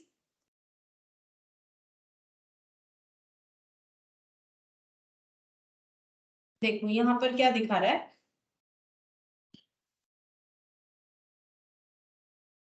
इंक्रीज इन क्रेडिटर, ठीक है। मैंने क्या लिखा था, देखो increase in current liability, current liability बढ़ने से ऐड करना पड़ेगा। करेंट लाइबिलिटी बढ़ने का मतलब क्या हो रहा है, हम लोग लाइबिलिटी बढ़ाए जा रहे हैं, पेमेंट नहीं कर रहे हैं, तो मेरा पैसा मेरे पास है, तो कैश आउटफ्लो नहीं हुआ। इसका मतलब क्या हुआ, कैश इनफ्लो हुआ।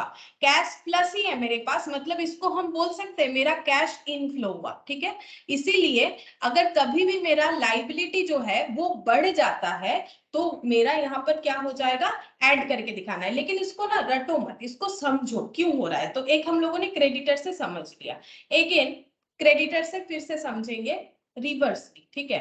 क्रेडिटर मेरा 2022 में था 2 लाख, ठीक है, और अभी मेरा हो गया है 3 लाख। तो इसका मतलब सॉरी 3 लाख नहीं 1 लाख, ठीक है, कम करेंगे ना। अभी बताओ, अगर मुझे पहले पेमेंट करना था 2 लाख, ये मुझे दिख रहा था ईयर एंड में, अभी मुझे सिर्फ 1 लाख ही पेमेंट करना है, तो इसका मतलब क्या हुआ है, मैंने पेमेंट किया होगा, कैश माइनस हुआ है। तो कैश माइनस होने से हम लोग बोलेंगे कैश आउटफ्लो, ठीक है, कैश आउटफ्लो। और यहाँ पर क्या हुआ, क्रेडिटर डिक्रीज हुआ, तो यहाँ पर लिखे डिक्रीज इन क्रेडिटर। तो क्रेडिटर अगर मेरा कम होता है तो मेरा कैश आउटफ्लो होगा।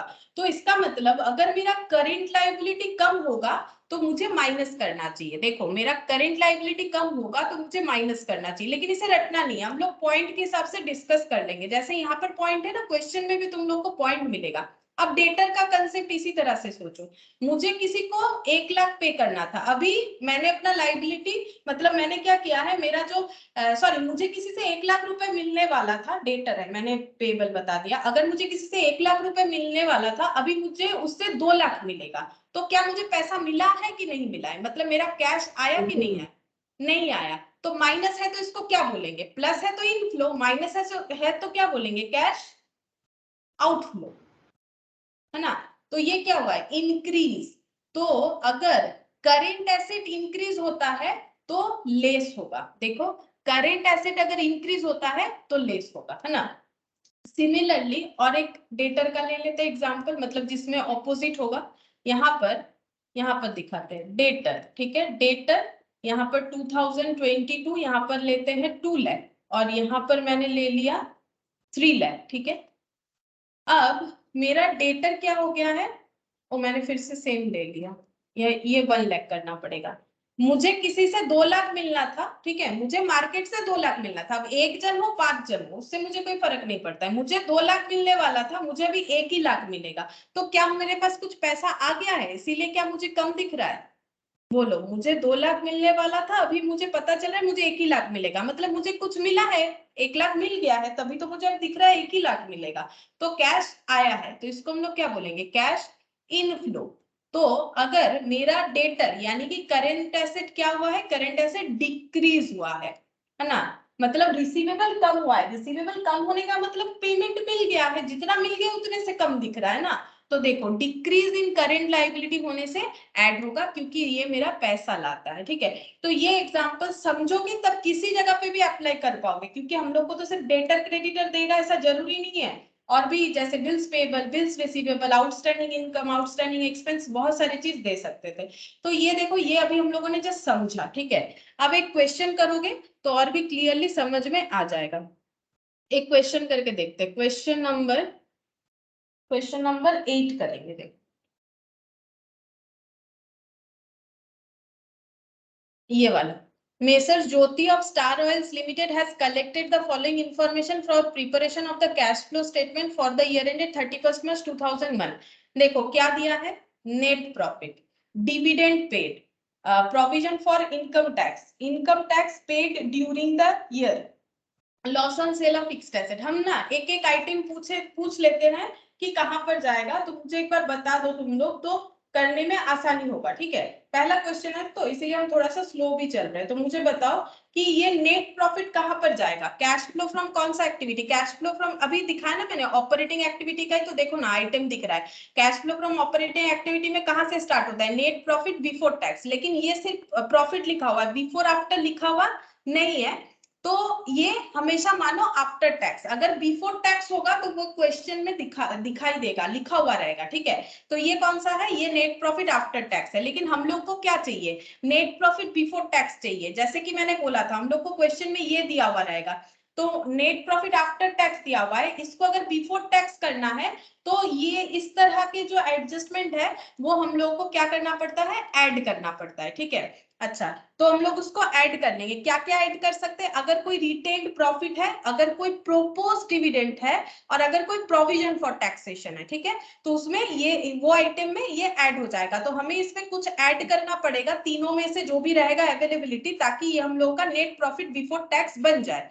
अच्छा, ये डिविडेंड पेड कहां पर जाएगा, बोलो, डिविडेंड पेड कैसा एक्टिविटी, मतलब कैश फ्लो फ्रॉम ऑपरेटिंग या फिर इन्वेस्टिंग या फिर फाइनेंसिंग एक्टिविटी, ये तीनों में से कहां जाएगा, डिविडेंड पे, डिविडेंड कंपनी पे कर रही है मतलब शेयर होल्डर को, तो शेयर इशू की होगी, शेयर इशू करना जो एक्टिविटी है, डिविडेंड पेड भी तो उसी के साथ रिलेटेड होता है, बताओ कौन सा एक्टिविटी होगा, फाइनेंसिंग एक्टिविटी, फाइनेंसिंग, सही।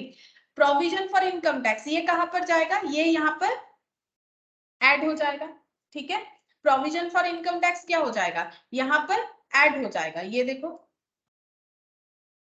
नहीं ये वाला तो नहीं है, ये है हम लोगों का हाँ ये देखो tax provision, net profit after tax में, अच्छा हाँ पहले हम लोग को ये ऐड कर देंगे 3 आइटम, तो हम लोग का क्या आ जाएगा, net profit after tax. 3 item अगर रहेगा तो हम लोग ऐड कर देंगे नेट प्रॉफिट आफ्टर टैक्स, फिर उसमें क्या ऐड करेंगे, ये वाला प्रोविजन फॉर टैक्स, है ना। यही ऐसे ही तो होगा, ये पहले हम लोग को क्या करना पड़ेगा, नेट प्रॉफिट ये आफ्टर टैक्स है, तो उसमें हम लोग को क्या करना पड़ेगा, नेट प्रॉफिट आफ्टर टैक्स को बिफोर टैक्स बनाना पड़ेगा। बिफोर टैक्स बनाने के लिए ये 3 आइटम अगर क्वेश्चन में अवेलेबल है तो हम लोग उसको ऐड कर देंगे, ठीक है। अच्छा अगर नहीं है तो यही हम लोग का आफ्टर टैक्स है, जैसे कि मैंने बोला कुछ नहीं पता है तो ये आफ्टर टैक्स ही मानो, तो ये नेट प्रॉफिट आफ्टर टैक्स ही दिया हुआ है, फिर इसमें क्या करेंगे, टैक्स एक्सपेंसेस या प्रोविजन को ऐड करेंगे। तो ये देखो जैसे कि मैंने बोला ये बिफोर टैक्स या आफ्टर टैक्स है, कैसे पता चलेगा, कुछ नहीं दिया है तो आफ्टर टैक्स ही है, तो ये आफ्टर टैक्स है, इसमें हम लोग टैक्स प्रोविजन ऐड कर देंगे। अगर ये बिफोर टैक्स होता तो वो बता दिया जाता क्वेश्चन में, तो उसमें ये तीनों चीज हम लोगों को ऐड करना पड़ता। शायद मैंने थोड़ा देर पहले बोला यहाँ ऐड करना पड़ता, मुझे ऐसा लग रहा है, तो वो गलत बता दिया।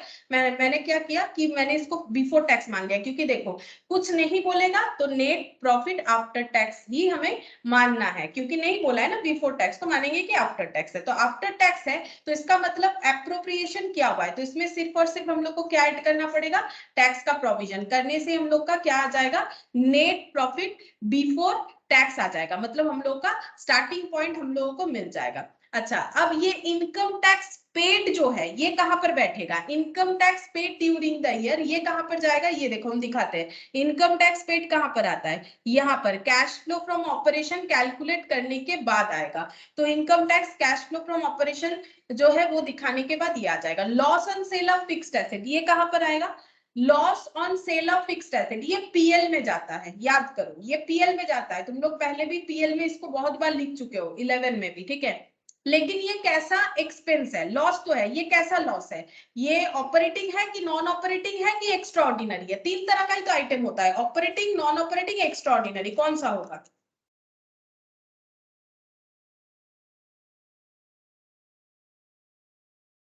नॉन ऑपरेटिंग होगा, तुम लोग कुछ भी नहीं बोल रहे हो, नॉन ऑपरेटिंग होगा।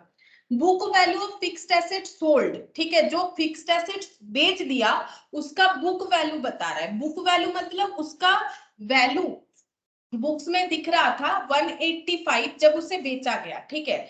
अब यहाँ पर क्या बोला है कि loss on sale of fixed asset, देखो ये दोनों पॉइंट आपस में रिलेटेड है, ठीक है। ये जो फिक्स्ड एसेट है जिसको बेचा गया, जिसका बुक वैल्यू 185 था, उसको बेच के 40 रुपीज का लॉस हुआ, तो मुझे बोलो बेच के कितना कैश इनफ्लो हुआ होगा,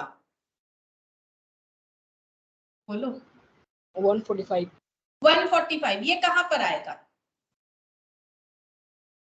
इन्वेस्टिंग एक्टिविटी में। एक्टिविटी में आएगा, ठीक है। अभी लेकिन इनडायरेक्ट मेथड है तो थोड़ा सा अलग होगा, ध्यान हमें रखना पड़ेगा, इन्वेस्टिंग एक्टिविटी में आएगा, तो ये दोनों का एडजस्ट करके इन्वेस्टिंग एक्टिविटी में आएगा, ये कहीं पर डायरेक्टली नहीं आएगा, बुक वैल्यू कहीं पर डायरेक्टली नहीं आएगा, ठीक है।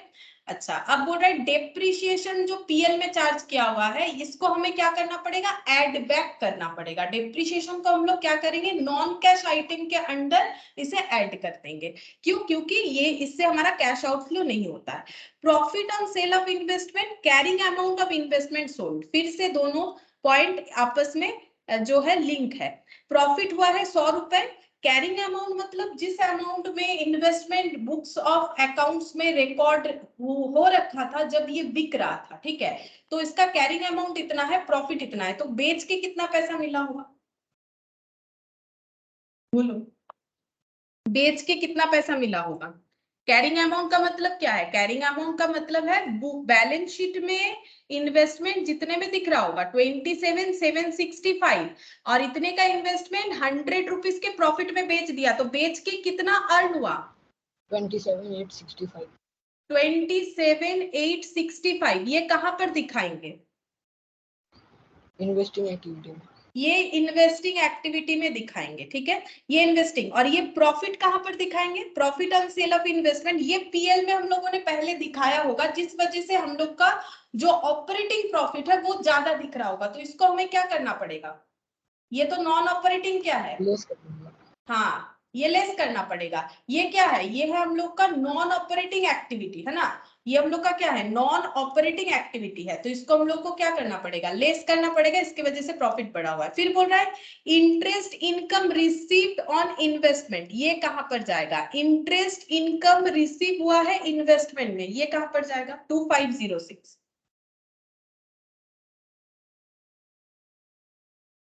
बोलो। Investing activity. ये इन्वेस्टिंग एक्टिविटी में जाएगा, लेकिन यहाँ पर बोला है इनकम रिसीव्ड ऑन इन्वेस्टमेंट, ठीक है, मैम इन्वेस्टिंग या फाइनेंसिंग हो जाएगा। इन्वेस्टमेंट किए हो उससे इंटरेस्ट मिल रहा है, तो फाइनेंसिंग में होगा कि इन्वेस्टिंग में, इन्वेस्टमेंट तो बता दिया।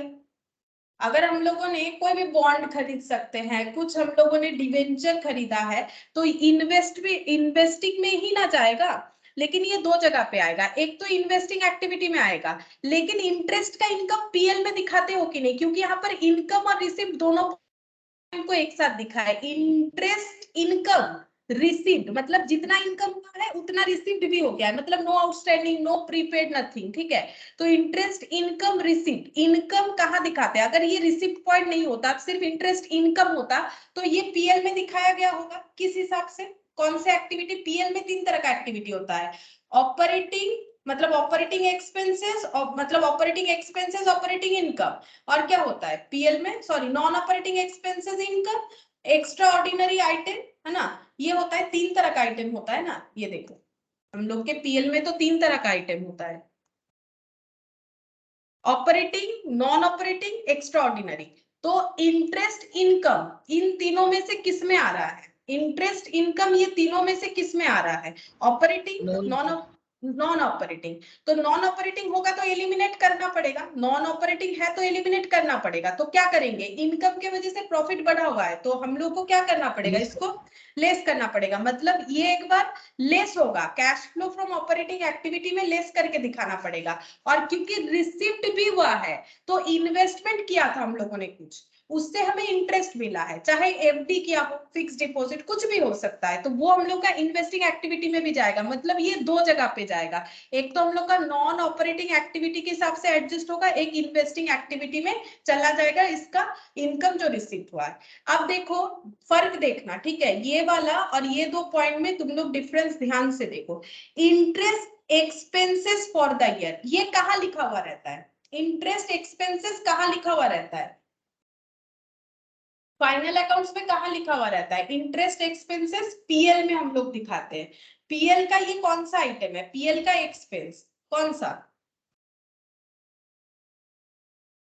नॉन ऑपरेटिंग आइटम, ठीक है, नॉन ऑपरेटिंग एक्टिविटी है, इंटरेस्ट एक्सपेंसेस मतलब नॉन ऑपरेटिंग है, जैसे देखो ये क्या है, ये इंटरेस्ट एक्सपेंस नॉन ऑपरेटिंग है, पहले वाला इनकम था, इधर था, ठीक है। अच्छा, तो ये कहां पर जाएगा, ये हम लोग का cash flow from operating activity में एडजस्ट होगा। अब यहाँ पर दो जगह पे नहीं जाएगा, क्योंकि यहाँ पर ऐसे नहीं बोला है इंटरेस्ट एक्सपेंस पेड, ऐसे नहीं बोला है, पेड नीचे दिया है, इंटरेस्ट पेड इतना बोला है, मतलब ये एक्सपेंस पूरे साल का है लेकिन पेमेंट इतना करना पड़ा, ऐसा क्यों बोल सकते हो, मेरे पूरे साल का खर्चा 10,000 ही है लेकिन मैंने इंटरेस्ट का खर्चा 10,520 पे किया, ऐसा कब होता है, ऐसा कब पॉसिबल है, पीएल में क्या दिखाते हैं, लास्ट ईयर आउटस्टैंडिंग ছিল। है लास्ट ईयर आउटस्टैंडिंग ছিল। देखो अगर हम लोगों का पीएल कैसे बनता है, एक्रूअल कंसेप्ट में बनता है, दूसरा ड्यूरिंग द ईयर का बनता है, लेकिन पहले भी कुछ बाकी रहा होगा तभी ये पेमेंट किया हम लोगों ने, इसीलिए इसमें डिफरेंस दिख रहा है, ये समझाने के लिए बोला। लेकिन कैश फ्लो में क्या दिखाएंगे, ये जो इंटरेस्ट पे किया है 10,520, ये कहां पर दिखाना चाहिए, ये तो पीएल में नहीं आएगा, क्योंकि पीएल में ड्यूरिंग द ईयर का ही आता है, पीएल में तो 10,000 ही आया होगा जब फाइनल अकाउंट्स बना है, लेकिन पेमेंट 10,520 कर रहा है, तो ये कहाँ आएगा, ये कहाँ आएगा मुझे बताओ, क्योंकि यहाँ एक्सपेंस पेड एक जैसा नहीं है, जैसे इनकम रिसीव्ड एक ही है, मतलब जितना इनकम होना चाहिए था उतना ही रिसीव हुआ, नो आउटस्टैंडिंग, नो प्रीपेड, मैंने समझाया थोड़ी देर पहले। तो अब इंटरेस्ट एक्सपेंसेस जो हम लोग इस साल का पूरा दिखा रहे हैं पीएल में, ये तो हम लोग का cash flow from operating activity में एडजस्ट हो जाएगा, ये पेड कहां पर जाएगा, इंटरेस्ट पे किया है, तो लोन वोन के लिए तो इंटरेस्ट पे करते हैं, तो लोन लेना जो एक्टिविटी है, इंटरेस्ट पेड भी तो वही एक्टिविटी होगा, तो ये कौन सा एक्टिविटी होगा बताओ, इन्वेस्टिंग एक्टिविटी।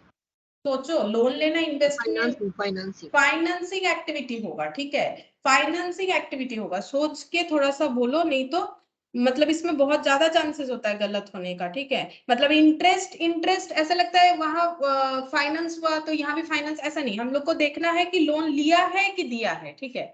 फिर बोल रहा है increase in working capital excluding cash and bank balance, क्योंकि कैश फ्लो में कैश एंड बैंक नहीं दिखाया जाता, इसका ओपनिंग लिख के क्लोजिंग देख के क्वेश्चन हम लोग समझ जाते हैं कि सही हुआ है कि गलत हुआ है, ठीक है। क्यों? क्योंकि हमारा कैश समरी तो कैश फ्लो बनता है। अब अगर वर्किंग कैपिटल बढ़ रहा है, अब इसको समझाते हैं। देखो, वर्किंग कैपिटल का मतलब मैंने बोला current asset minus current liability, ठीक है। तो अब मान लो वर्किंग कैपिटल, ये देखो वर्किंग कैपिटल जो है वो 2022 और 2023, हम एक एग्जांपल लेते हैं। यहाँ पर ना हमें कुछ ओपनिंग क्लोजिंग नहीं दिया, हम मान लेते वर्किंग कैपिटल पहले था 100, अब हो गया है 120, ठीक है। अब वर्किंग कैपिटल का मतलब होता है current asset minus current liability. मुझे एक चीज बोलो, ये इंक्रीज कब कर सकता है, करंट एसेट बढ़ने से या करंट लायबिलिटी बढ़ने से? थोड़ा सा जो है मैथमेटिकली सोच के देखो, ये मेरा 100 आया, ये मेरा 120 आया, मतलब यहाँ पर वर्किंग कैपिटल और यहाँ पर वर्किंग कैपिटल का जो चेंजेस है, बोल रहा है वर्किंग कैपिटल इंक्रीज हुआ है, ठीक है। तो वही चीज हम दिखाने का कोशिश करें, वर्किंग कैपिटल 20 से इंक्रीज हुआ है, तो ये कब पॉसिबल है? क्योंकि वर्किंग कैपिटल करंट एसेट से करंट लायबिलिटी पे करने के बाद जो बचता है उसे वर्किंग कैपिटल बोलते हैं। मतलब current asset minus current liability के बाद जो बचता है वो करंट एसेट रहता है कि करंट लायबिलिटी रहता है? मुझे ये बताओ, अगर आंसर पॉजिटिव आता है तभी ना बढ़ेगा। अगर current asset minus current liability, हाँ करंट एसेट, देखो current asset minus current liability करने से पॉजिटिव आएगा, तभी तो बोलेंगे वर्किंग कैपिटल है हमारे पास। तो करंट एसेट से करंट लायबिलिटी पे करने के बाद पॉजिटिव होने से तभी वर्किंग कैपिटल है, यही बता पाएंगे, नहीं तो नेगेटिव हो जाएगा। तो इसका मतलब करंट एसेट ज्यादा होगा तभी ना, लायबिलिटी पे करने के बाद कुछ बचेगा तभी तो बोलेंगे वर्किंग कैपिटल है। तो एसेट बढ़ने से ही तो वर्किंग कैपिटल इंक्रीज होगा, अदरवाइज नहीं होगा। अगर मेरा करंट एसेट बढ़ेगा तभी तो मेरा वर्किंग कैपिटल इंक्रीज होगा। तो अगर करंट एसेट बढ़ता है तो ऐड होगा कि लेस होगा? चेंजेस इन वर्किंग कैपिटल में सोच के बताओ, डेटर वाला एग्जांपल सोच लो कि अगर मेरा करंट एसेट बढ़ रहा है, जैसे मान लो मेरा डेटर पहले 1 लाख था, अभी बोल रहा है 2 लाख। एग्जाम में भी तुम लोग को इस तरह से सोचना चाहिए, बाकी प्रैक्टिस के साथ साथ हो जाएगा। अगर मेरा 1 लाख से डेटर 2 लाख हो गया है तो इसका मतलब मुझे पैसा नहीं मिल रहा होगा, तभी मेरा रिसीवेबल बढ़ रहा है। तो इसका मतलब मेरा कैश आउटफ्लो मतलब कैश इनफ्लो नहीं हुआ है ना मेरा। अगर 1 लाख से 2 लाख डेटर हो जाता है, अभी मैंने समझाया था ना, मेरा डेटर अगर 1 लाख से 2 लाख हो गया तो मेरे पास तो पैसा नहीं आया, कैश कम है।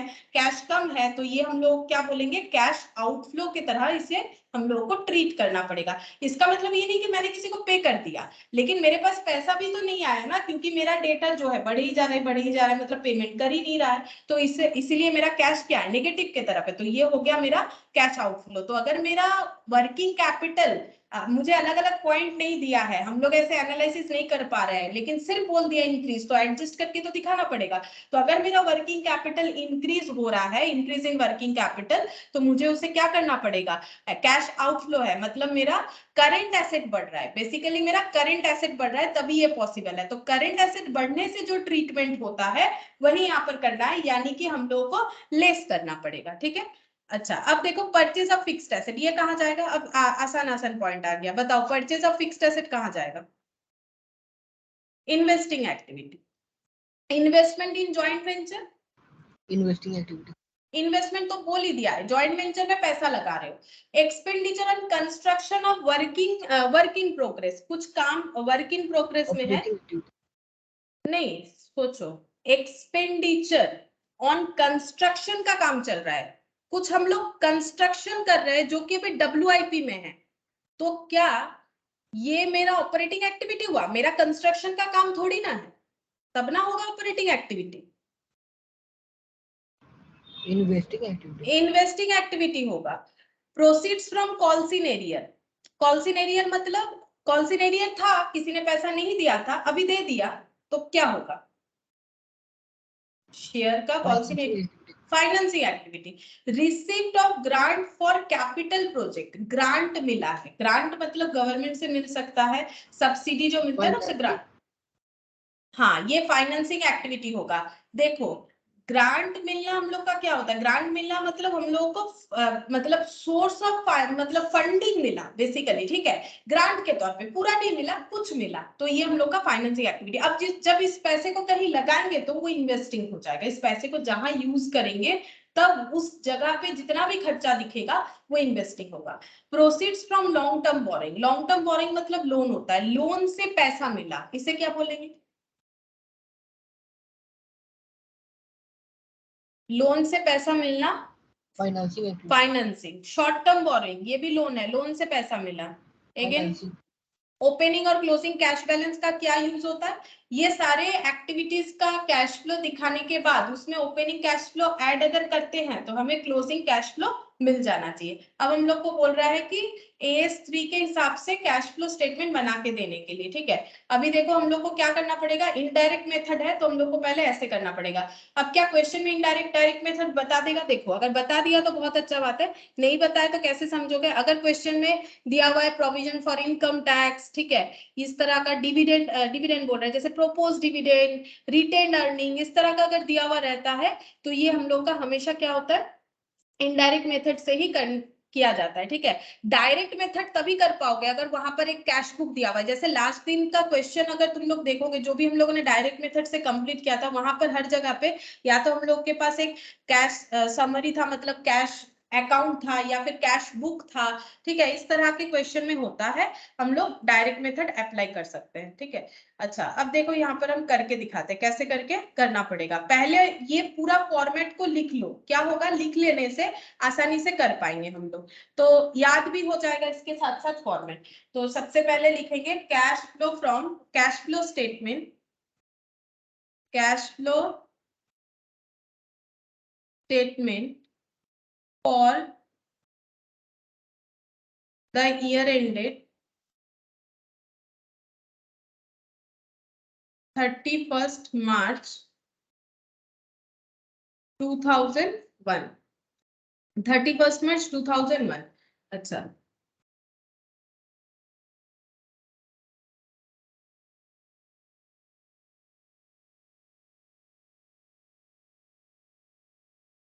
पर्टिकुलर्स, अमाउंट पहले लिखना पड़ता है। सबसे पहले cash flow from operating activities, ये हम लोग को कैलकुलेट करके देना है, ठीक है, ये हम लोग को कैलकुलेट करना है, लेकिन इसके लिए हमें बहुत सारा एडजस्टमेंट करना पड़ेगा। तो हम लोग का स्टार्टिंग पॉइंट जो है वो हो जाता है ये वाला, net profit before tax, net profit before tax, ठीक है।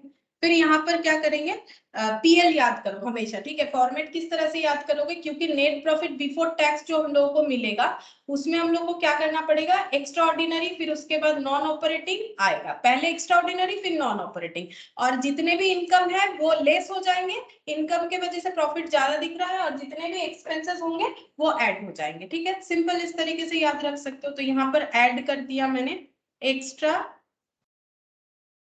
ऑर्डिनरी एक्सपेंसेस,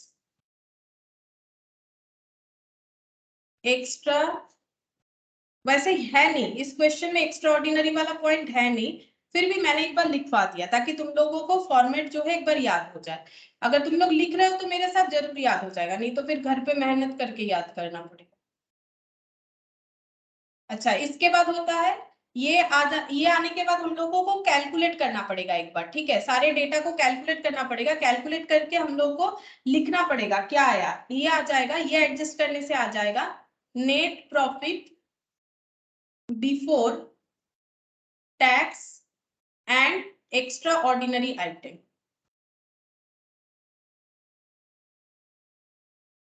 टैक्स देने के पहले और एक्स्ट्रा ऑर्डिनरी आइटम के किसी भी एडजस्टमेंट के पहले का प्रॉफिट। फिर हम लोग यहाँ पर ऐड कर देंगे, अब नॉन ऑपरेटिंग आएगा, तो नॉन ऑपरेटिंग ऐड किया है तो क्या लिखना पड़ेगा, एक्सपेंसेस, क्योंकि एक्सपेंसेस की वजह से प्रॉफिट कम हो गया है तो मुझे यहाँ पर एक्सपेंसेस को ऐड करना चाहिए, लेस करेंगे नॉन ऑपरेटिंग इनकम, और ये एडजस्ट करने से हम लोग का आएगा ऑपरेटिंग प्रॉफिट, ऑपरेटिंग प्रॉफिट। अच्छा, इसके बाद नॉन ऑपरेटिंग, अच्छा मेरा एक थोड़ा सा गलत हो जाएगा यहाँ पर, मुझे तो यहाँ बहुत सारे आइटम लिखने पड़ सकते हैं ना, तो इसका इतना कम जगह रखेंगे तो पॉसिबल नहीं होगा। जैसे इसमें है नहीं आइटम्स, तो इसको मैंने ऐसे लगातार लिख दिया, इसमें कोई प्रॉब्लम नहीं है। लेकिन जैसे नॉन ऑपरेटिंग एक्सपेंसेस में अगर 1 या 2 आइटम है तो उसके लिए थोड़ा सा जगह रख देते हैं और यहाँ पर नीचे लिखते हैं non operating income, non operating income, इसके अंडर लिख देंगे। अच्छा, इसके बाद हम लोग का आ जाएगा यहाँ पर, ये एडजस्ट करने से आ जाएगा, देखो नॉन ऑपरेटिंग इनकम और ऑपरेटिंग प्रॉफिट आ जाएगा, ठीक है। इसके बाद आ जाएगा ऑपरेटिंग प्रॉफिट, यहाँ पर लिखेंगे ऑपरेटिंग प्रॉफिट। अच्छा, फिर इसमें ऐड करेंगे non operating non cash item, ठीक है, इसमें ऐड करना पड़ेगा अगर कुछ नॉन कैश आइटम है। ऑपरेटिंग नॉन कैश आइटम जो था इसमें डेप्रिसिएशन था, एक्सपेंसेस ऐड हो रहा है तो एक्सपेंसेस है, अगर इनकम होता तो वो माइनस हो जाता। ऑपरेटिंग नॉन कैश एक्सपेंसेस, ये एडजस्ट करने से एक ही आइटम है डेप्रिसिएशन, ये एडजस्ट करने के बाद आ जाएगा operating profit before working capital changes, operating profit before working capital changes, ठीक है।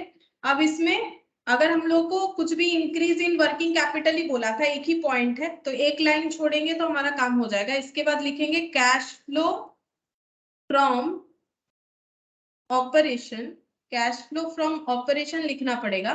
फिर यहां से लेस करेंगे इनकम टैक्स, जो फॉर्मेट है वही लिख रहा है और कुछ नहीं, ठीक है। इनकम टैक्स लेस कर दोगे तो आ जाएगा cash flow from operating activities, तो यहाँ पर आ जाएगा cash flow from operating activities, cash flow from operating activities, activities,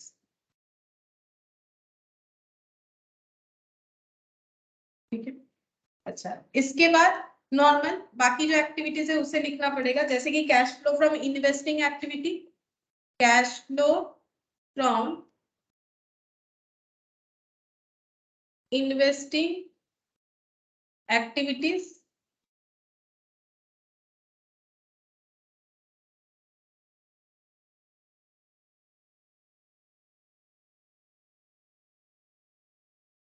और cash flow from financing activity, cash flow from financing activities,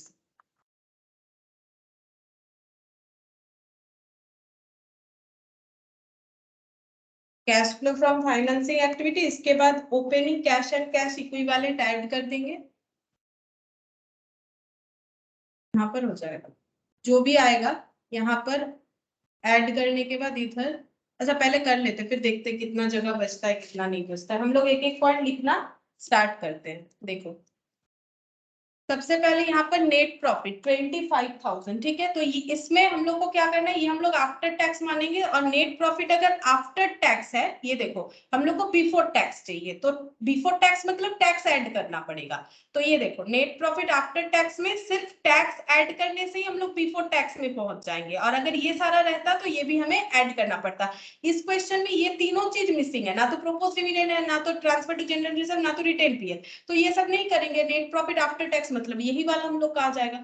तो यहाँ पर ब्रैकेट में लिखेंगे, देखो पहला आइटम हम लोग को मिला 25,000, ये लिख दिया मैंने। अच्छा, इसके बाद डिविडेंड पेड, तो डिविडेंड पेड कहां पर जाता है, cash flow from financing activity में, तो जहां पर जो जाएगा एक के बाद एक लिख देते हैं तो कुछ मिस नहीं होगा। तो यहाँ पर लिख दिया मैंने डिविडेंड पेड, ठीक है। डिविडेंड पेड है तो 8535 नेगेटिव में लिखना पड़ेगा, ये तो हम लोग को पता है ना, नेगेटिव में लिखना पड़ेगा, कैश आउटफ्लो हो रहा है। प्रोविजन फॉर इनकम टैक्स ये ऐड हो जाएगा यहाँ पर 5000, यहाँ पर ऐड हो जाएगा, ये मैंने पहले ही दिखाया था। अगर ये ऐड हो जाएगा तो ये यहाँ पर आ जाएगा 30,000, ठीक है। अच्छा, इसके बाद ये देखो 3 पॉइंट हो गया, कुछ भी नहीं छूटा। Income tax paid during the year 4248। Income tax कहाँ पर दिखाना पड़ता है? इनकम टैक्स का मैंने जगह रखा हुआ है, ये देखो इनकम टैक्स पेड, ये हो गया हम लोग का 4248, ये वाला 4248। अब लेस लिखा हुआ है इसलिए हम यहाँ पर ब्रैकेट नहीं दे रहे। अच्छा, इसके बाद loss on sale of fixed asset 40। तो loss on sale of fixed asset 40 rupees, ये हम लोग को कहाँ लिखना पड़ेगा? नॉन ऑपरेटिंग एक्सपेंसेस पे यहाँ पर लिखेंगे। देखो, loss on sale of fixed assets, ठीक है। फिक्स्ड एसेट बेच के लॉस हुआ तो वो दिखाने की वजह से हमारा प्रॉफिट कम हो गया, तो हम लोग ऐड बैक करेंगे, तो ऐड कर दिया। अब वो किसके अंडर आता है? Loss on sale of fixed asset, क्योंकि पीएल में कौन कौन सा आइटम आता है? पीएल में हम लोग का ऑपरेटिंग, नॉन ऑपरेटिंग, एक्स्ट्राऑर्डिनरी। ये एक्स्ट्राऑर्डिनरी नहीं है, ये ऑपरेटिंग भी नहीं है, तो ये कौन सा हो गया? Non operating. इस तरह से याद रखो। Book value of asset sold, इसको हमें डायरेक्टली कुछ नहीं करना है, लेकिन ये दोनों को एडजस्ट करके देखना पड़ेगा। एसेट बेच के हमें कितना मिला, तो लॉस में बेचा है तो 185 माइनस 40 मतलब 145 मिला है। इन्वेस्टिंग एक्टिविटी में लिखना पड़ेगा sale of fixed asset, sale proceeds from fixed asset, sale proceeds from fixed asset 185 यहाँ पर लिख देते, 185 माइनस 40। इधर भी दिखा सकते, इधर ही दिखा दो, ठीक है। मेरा यहाँ पर जगह नहीं बचा इसलिए मैंने यहाँ पर लिख दिया। तो ये हो जाएगा 185 माइनस 40, 145 पैसा मिला है, तो इसीलिए पॉजिटिव में दिखा दिया। Depreciation charge on statement of PL 20,000, ये नॉन कैश आइटम में चला जाएगा, ठीक है। तो नॉन कैश आइटम ये देखो, ऑपरेटिंग नॉन कैश आइटम, ठीक है। नॉन कैश एक्सपेंसेस इस हेड के अंदर आ जाएगा, ये देखो ये वाले हेड के अंदर आ रहा है। कौन सा? डेप्रिसिएशन, ठीक है। डेप्रिसिएशन कितना बोला है? 20,000। तो ये एड बैक होगा, मैंने पहले यहाँ पर प्लस करके दिखा दिया है तो समझ में आ जाएगा। इस हेड में जो भी आना है आएगा, और ये सब हेड हो जाएगा, है ना। ये देखो वहां पर तो मैंने आइटम्स नहीं लिखा था, सिर्फ हेड और हेड ही लिखा था। ये एक हेड होगा, इसका कुछ है नहीं, अगर होता तो इसमें भी हम लोग जगह रख के करते। अच्छा, यहाँ पर हो गया हम लोग का depreciation. Profit on sale of investment, investment बेच के प्रॉफिट हुआ है, तो ये दिखाने की वजह से, क्योंकि ये हमारा ऑपरेटिंग इनकम नहीं है, नॉन ऑपरेटिंग इनकम है, तो नॉन ऑपरेटिंग इनकम है, एक्स्ट्राऑर्डिनरी नहीं है, तो नॉन ऑपरेटिंग इनकम है, तो इसकी वजह से हम लोग का प्रॉफिट बढ़ा हुआ है, इसको लेस करना पड़ेगा। तो नॉन ऑपरेटिंग इनकम के हेड में हम लोग लिखेंगे, तो हेड भी आइडेंटिफाई करने आना चाहिए ना, नहीं तो कैसे होगा। Profit on sale of investment 100, profit on sale of investment 100, ये हम लोग का लेस होगा। अच्छा, उसके बाद carrying amount of investment sold, ये दोनों को मिलाकर हम लोग ये पता कर सकते हैं इन्वेस्टमेंट बेच के कितना मिला, तो यहाँ पर लिखेंगे sale proceeds from investment. Sale proceeds from investment हो जाएगा 100 प्लस 27,765, 27,765 प्लस 100 प्लस इसीलिए हुआ क्योंकि बेच के प्रॉफिट हुआ है, तब लेस हुआ था क्योंकि लॉस हुआ है, तो दोनों को ऐड करके 27,865 रुपीज हो जाएगा। अच्छा, इसके बाद interest income received on investment, तो क्योंकि रिसीव्ड भी हुआ है तो ये हम लोग का इन्वेस्टिंग एक्टिविटी में जाएगा। इंटरेस्ट रिसीव्ड बोल के, इंटरेस्ट इनकम रिसीव्ड, ठीक है, रिसीव्ड हुआ बोल के हम लोग को यहाँ पर दिखाना पड़ेगा कितना पैसा रिसीव, क्योंकि कैश इनफ्लो हुआ है, तो इन्वेस्टिंग एक्टिविटी से कैश इनफ्लो कितना हुआ है? जितना रिसीव हुआ है, और इतना ही इनकम भी पीएल में दिखाया हुआ है, मतलब नो आउटस्टैंडिंग, नो हम लोगों का प्रीपेड, ठीक है। अगर इंटरेस्ट इनकम दिखाया है, ठीक है, पीएल में दिखा सकते हैं, लेकिन क्या ऑपरेटिंग है? नहीं। एक्स्ट्राऑर्डिनरी है? नहीं, नॉन ऑपरेटिंग है, तो नॉन ऑपरेटिंग इनकम की वजह से प्रॉफिट बढ़ा हुआ है, उसे हमें लेस करना पड़ेगा। तो नॉन ऑपरेटिंग इसमें लिखेंगे इंटरेस्ट इनकम, इंटरेस्ट इनकम, तो यहां पर हो जाएगा 2506, ठीक है, 2506 हो गया। अगर चाहो तो इसको समझने के लिए अपना लेस लेस करके दिखा दो, जो भी लेस होगा। अच्छा, इसके बाद यहाँ पर interest expenses of the year, ये पीएल में दिखाया जाता है। इंटरेस्ट एक्सपेंसेस है तो कैसा एक्सपेंसेस है? Operating, non operating, extraordinary. Extraordinary तो नहीं है, ऑपरेटिंग भी नहीं है, तो नॉन ऑपरेटिंग है। तो इंटरेस्ट एक्सपेंसेस को हम लोग को क्या करना पड़ेगा? इंटरेस्ट एक्सपेंसेस को हम लोग को नॉन ऑपरेटिंग में दिखाना पड़ेगा, ठीक है। नॉन ऑपरेटिंग इसमें दिखाना पड़ेगा, क्या बोलते हैं उसे? एक्सपेंस में। कहाँ चला गया? ये रहा, एक्सपेंस है ना, ये देखो इंटरेस्ट एक्सपेंस। तो यहां पर लिखेंगे इंटरेस्ट एक्सपेंस 10,000। लेकिन ये मेरा जो है इंटरेस्ट एक्सपेंस, ये लोन लेने से हो सकता है, लेकिन ये मेरा फाइनेंसिंग में नहीं जाएगा, क्योंकि फाइनेंसिंग में आउटफ्लो के हिसाब से जाएगा, जो कि है 10,520। तो फाइनेंसिंग एक्टिविटी में लिखेंगे इंटरेस्ट पेड। इंटरेस्ट पेड यहाँ क्यों लिख रहे हैं? क्योंकि ये इंटरेस्ट पेड है, मतलब लोन लिया था, तो लोन लेने का एक्टिविटी जहां आता है, लोन का इंटरेस्ट भी वहीं आएगा। जैसे शेयर इशू करने का एक्टिविटी जहां आता है, शेयर से रिलेटेड खर्चा लाइक डिविडेंड वगैरह भी यहाँ पर आएगा। फिर इंक्रीज इन वर्किंग कैपिटल, तो वर्किंग कैपिटल इंक्रीज हुआ है, तो उसको कहाँ लिखना पड़ेगा? ये रहा इंक्रीज इन वर्किंग कैपिटल, यहाँ पर दिखाएंगे इसके नीचे, ये वाला head, increase in working capital, ठीक है। वर्किंग कैपिटल जो है वो हम लोग का बढ़ गया है, मतलब करंट एसेट हम लोगों का बढ़ गया है, ठीक है। और अगर हम लोग का करंट एसेट बढ़ जाएगा तो हम लोग को क्या करना पड़ेगा? इसका मतलब पेमेंट नहीं मिल रहा है, लेस करना पड़ेगा। 56081, देख लो 56081। Purchase of fixed asset, investing activity, इसके बाद मैक्सिमम इन्वेस्टिंग आ जाएगा। Purchase of fixed assets, purchase of fixed asset investing activity 14,560, negative में दिखाएंगे, परचेज किया है।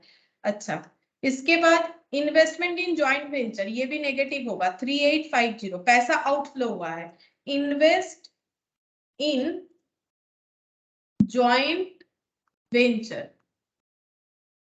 अच्छा इन्वेस्ट इन जॉइंट वेंचर। और एक इन्वेस्टिंग एक्टिविटी में आएगा expenditure on construction of WIP 34,740, 34,740, इसको लिखना पड़ेगा expenditure in construction, expenditure in construction, expenditure in construction, work in progress, work in progress. अच्छा, इसके बाद है proceeds from calls in arrear, financing में जाएगा। Proceeds from calls in arrear, proceeds from calls in arrear, पैसा आया है, positive दिखेगा 2। फिर बोल रहा है रिसिप्ट ऑफ ग्रांट, ये 12 रुपीज, ये भी यहां पर आएगा।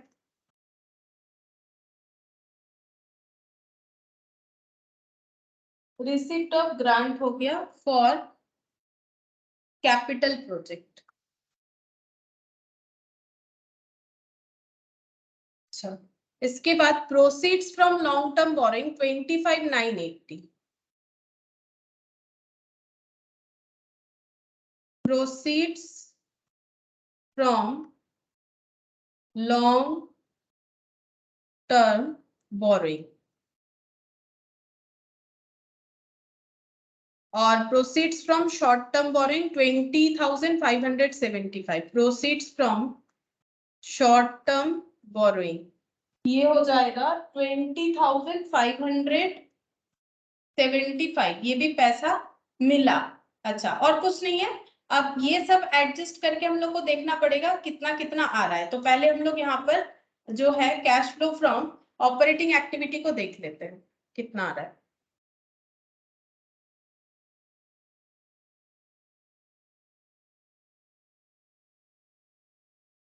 30,000, ठीक है। इसमें ये सब ऐड करने के बाद भी हम लोग का कितना आ रहा है?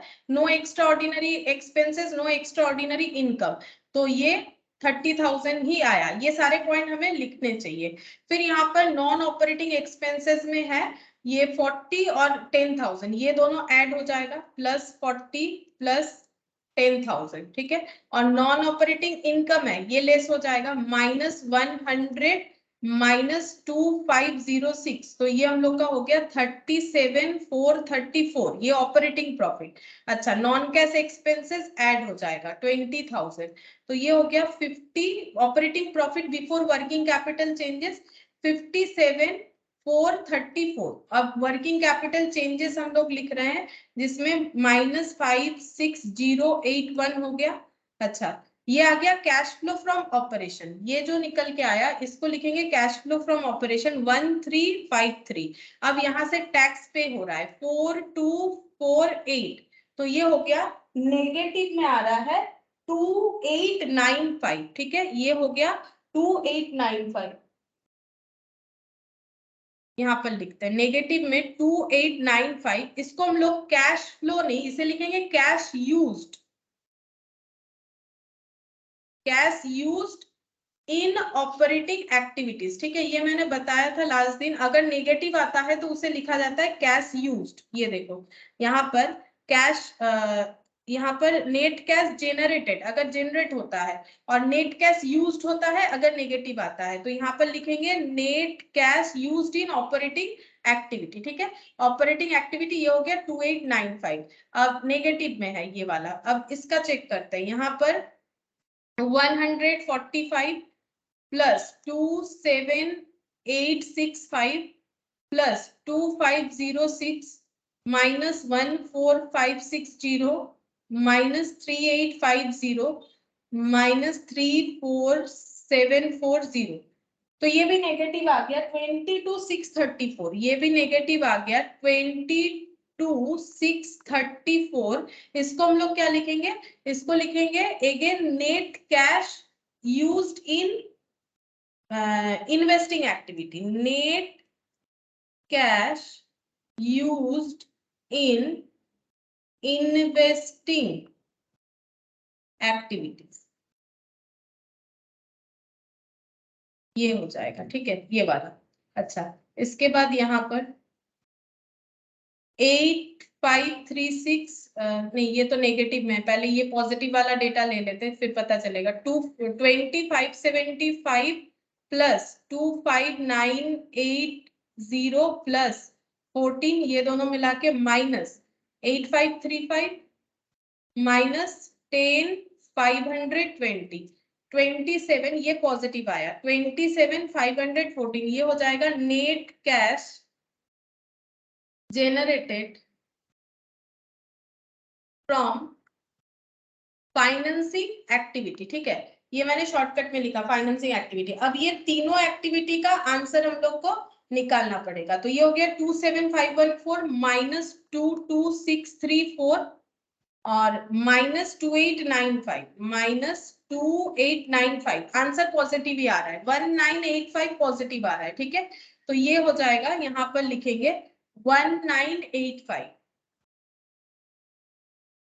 1985, इसको क्या लिखेंगे, कैश जेनरेटेड, क्या लिखना पड़ता है लास्ट वाले को, क्या लिखना पड़ता है, नेट कैश जेनरेटेड इन फाइनेंसिंग एक्टिविटी, और लास्ट में लिखना नेट इंक्रीज इन कैश, ठीक है। जैसे ये देखो, ये जो हम लोग का 19 आया, तो इसे लिखना पड़ेगा नेट कैश इंक्रीज लिख दो, मतलब ओवरऑल बिजनेस में हम लोग का कैश इंक्रीज हुआ, मतलब तीनों एक्टिविटी के लिए जेनरेटेड लैंग्वेज यूज होगा, कहां से कितना पैसा जनरेट हुआ, ये हो जाएगा net cash increase in net cash increase, बस इतना ही लिखो, ठीक है। अगर हम लोगों का डिक्रीज होता, नेगेटिव आता, तो डिक्रीज लिख दो। अब यहाँ पर ये बिजनेस में पूरे साल में इतना कैश है, और हम लोग के पास पहले से ही कैश था 5003, अगर हम लोग के पास पहले से ही कैश था 5003, जिसको हम लोग बोलेंगे opening cash and cash equivalent,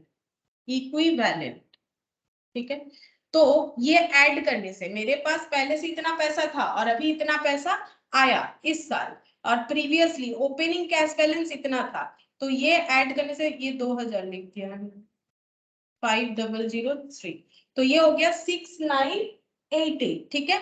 ये मेरा क्लोजिंग कैश बैलेंस होना चाहिए जो कि मेरे क्वेश्चन में दिया हुआ रहेगा। ये देखो closing cash and bank balance, तो ये हम लोग का टैली हो जाना चाहिए। अगर टैली नहीं हुआ तो क्वेश्चन जरूर मतलब सोल्यूशन गलत हुआ है। क्वेश्चन तो ठीक है, सोल्यूशन गलत हुआ है। Closing cash and bank balance, closing cash and bank balance, ये हो जाएगा, ठीक है। तो इस तरह से करना पड़ेगा। तो इसमें और इसमें तो कोई फर्क नहीं है, डायरेक्ट मेथड करो या इनडायरेक्ट मेथड करो। अगर किसी में फर्क है तो ये वाला पॉइंट, ठीक है। और इस पॉइंट को याद कैसे करना है, जब भी हम लोग कोई पीएल का आइटम देखेंगे हम लोग तीन तरह से सोचेंगे कि ऑपरेटिंग है, नॉन ऑपरेटिंग है, या फिर हम लोगों का एक्स्ट्रा ऑर्डिनरी है। अब देखो जैसे यहाँ एक्स्ट्रा, ये सब में जैसे मैंने गैप रखा है ना, तो उसी तरह से यहाँ पर भी रखना पड़ेगा। अगर क्वेश्चन में एक्स्ट्रा ऑर्डिनरी आइटम होगा तो उसके नीचे भी तो पॉइंट पॉइंट लिखना पड़ेगा ना, जैसे इसके नीचे 2 पॉइंट आ गया, तो ये स्ट्रक्चर गलत नहीं होना चाहिए। इसको कैसे करेंगे हम लोग, पीएल का रिवर्स मोड में चलेंगे। तो पहले नेट प्रॉफिट बिफोर टैक्स, फिर उसमें एक्स्ट्रा ऑर्डिनरी आइटम का एडजस्टमेंट, तो आ जाएगा net profit before tax and extra ordinary item, फिर उसमें operating item non operating item का एडजस्टमेंट। तो नॉन ऑपरेटिंग का भी 2 होता है, एक्स्ट्रा ऑर्डिनरी का भी 2, एक्सपेंस इनकम। और इस तरह के एक्सपेंस से प्रॉफिट कम हो जाता है तो ऐड करो, इनकम की वजह से प्रॉफिट बढ़ जाता है तो लेस करो। सेम यहाँ पर ऑपरेटिंग इनकम, ऑपरेटिंग एक्सपेंसेस, ये सब करने के बाद आ जाता है ऑपरेटिंग प्रॉफिट। अब इसमें कोई नॉन कैश आइटम है तो उसे एडजस्ट करो। अब नॉन कैश एक्सपेंसेस है तो ऐड करो, इनकम है तो लेस करो, नॉन कैश आइटम, ठीक है। और नॉन कैश के बाद हम लोग का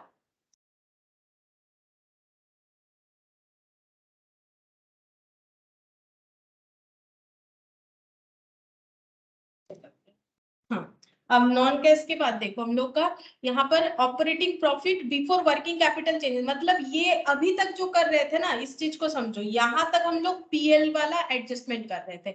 अब ये जो है ना वर्किंग कैपिटल, ये कहाँ पर आ गए, ये ट्रेडिंग वाले केस में आ गए, तब तो जाके सेल मिलेगा ना ट्रेडिंग वाले। फिर यहाँ पर इनकम टैक्स क्यों लेस होता है, क्योंकि यहाँ पर हम लोग क्या करते हैं, प्रोविजन फॉर टैक्स को लेस करते हैं ना, टैक्स पेड को तो लेस करते हैं, सॉरी ऐड कर लेते हैं, तो हमें टैक्स को लेस करके दिखाना पड़ेगा, क्योंकि हम लोग क्या निकालते हैं, प्रॉफिट बिफोर टैक्स। तो प्रॉफिट बिफोर टैक्स अगर दिखाए है तो टैक्स को फिर क्या करना पड़ेगा, आगे जाके लेस करना पड़ेगा। लेस करने से हम लोग को मिल जाएगा कि कितना कैश आउटफ्लो, कितना हम लोग का कैश इनफ्लो या आउटफ्लो हुआ, मतलब जेनरेट हुआ या यूज्ड हुआ। अगर नेगेटिव होता है तो यूज्ड, अगर पॉजिटिव आता है आंसर तो बोलते cash generated from operating activity. फिर इस तरह से इन्वेस्टिंग, फाइनेंसिंग, फिर तीनों को एडजस्ट करो, नेट इंक्रीज या डिक्रीज मिलेगा, यहाँ इंक्रीज हुआ, ओपनिंग कैश बैलेंस को ऐड करो तो क्लोजिंग मिल जाएगा। और ये जो है एडजस्ट हो जाना चाहिए, अगर एडजस्ट मतलब ये सेम आंसर होना चाहिए 6988। अगर नहीं होता है, जैसे यहाँ पर 6988 है, तो अगर मेरा 6988 नहीं आता तो क्वेश्चन गलत होता, ठीक है, मतलब मैंने गलत सॉल्व किया। तो इस तरह से करना पड़ेगा और ये थोड़ा सा याद करना पड़ेगा और कुछ नहीं, ठीक है, समझ के याद करोगे तो हो जाएगा। तो आज हम इतना ही करवा रहे हैं। ये जो इलास्ट्रेशन 7 है ये तुम लोग कर सकते हो, ये होमवर्क दे देते हैं, इलास्ट्रेशन 7 एक होमवर्क हम दे देते हैं, करके देख सकते हो। यहाँ पर लिख देते हैं इलास्ट्रेशन 7, ये होमवर्क देते हैं, ठीक है। और पीडीएफ हम शेयर कर देंगे, अगर भूल जाते हैं तो मुझे थोड़ा सा याद दिलाओगे ना, एक बार लिख दोगे व्हाट्सएप में, हम शेयर कर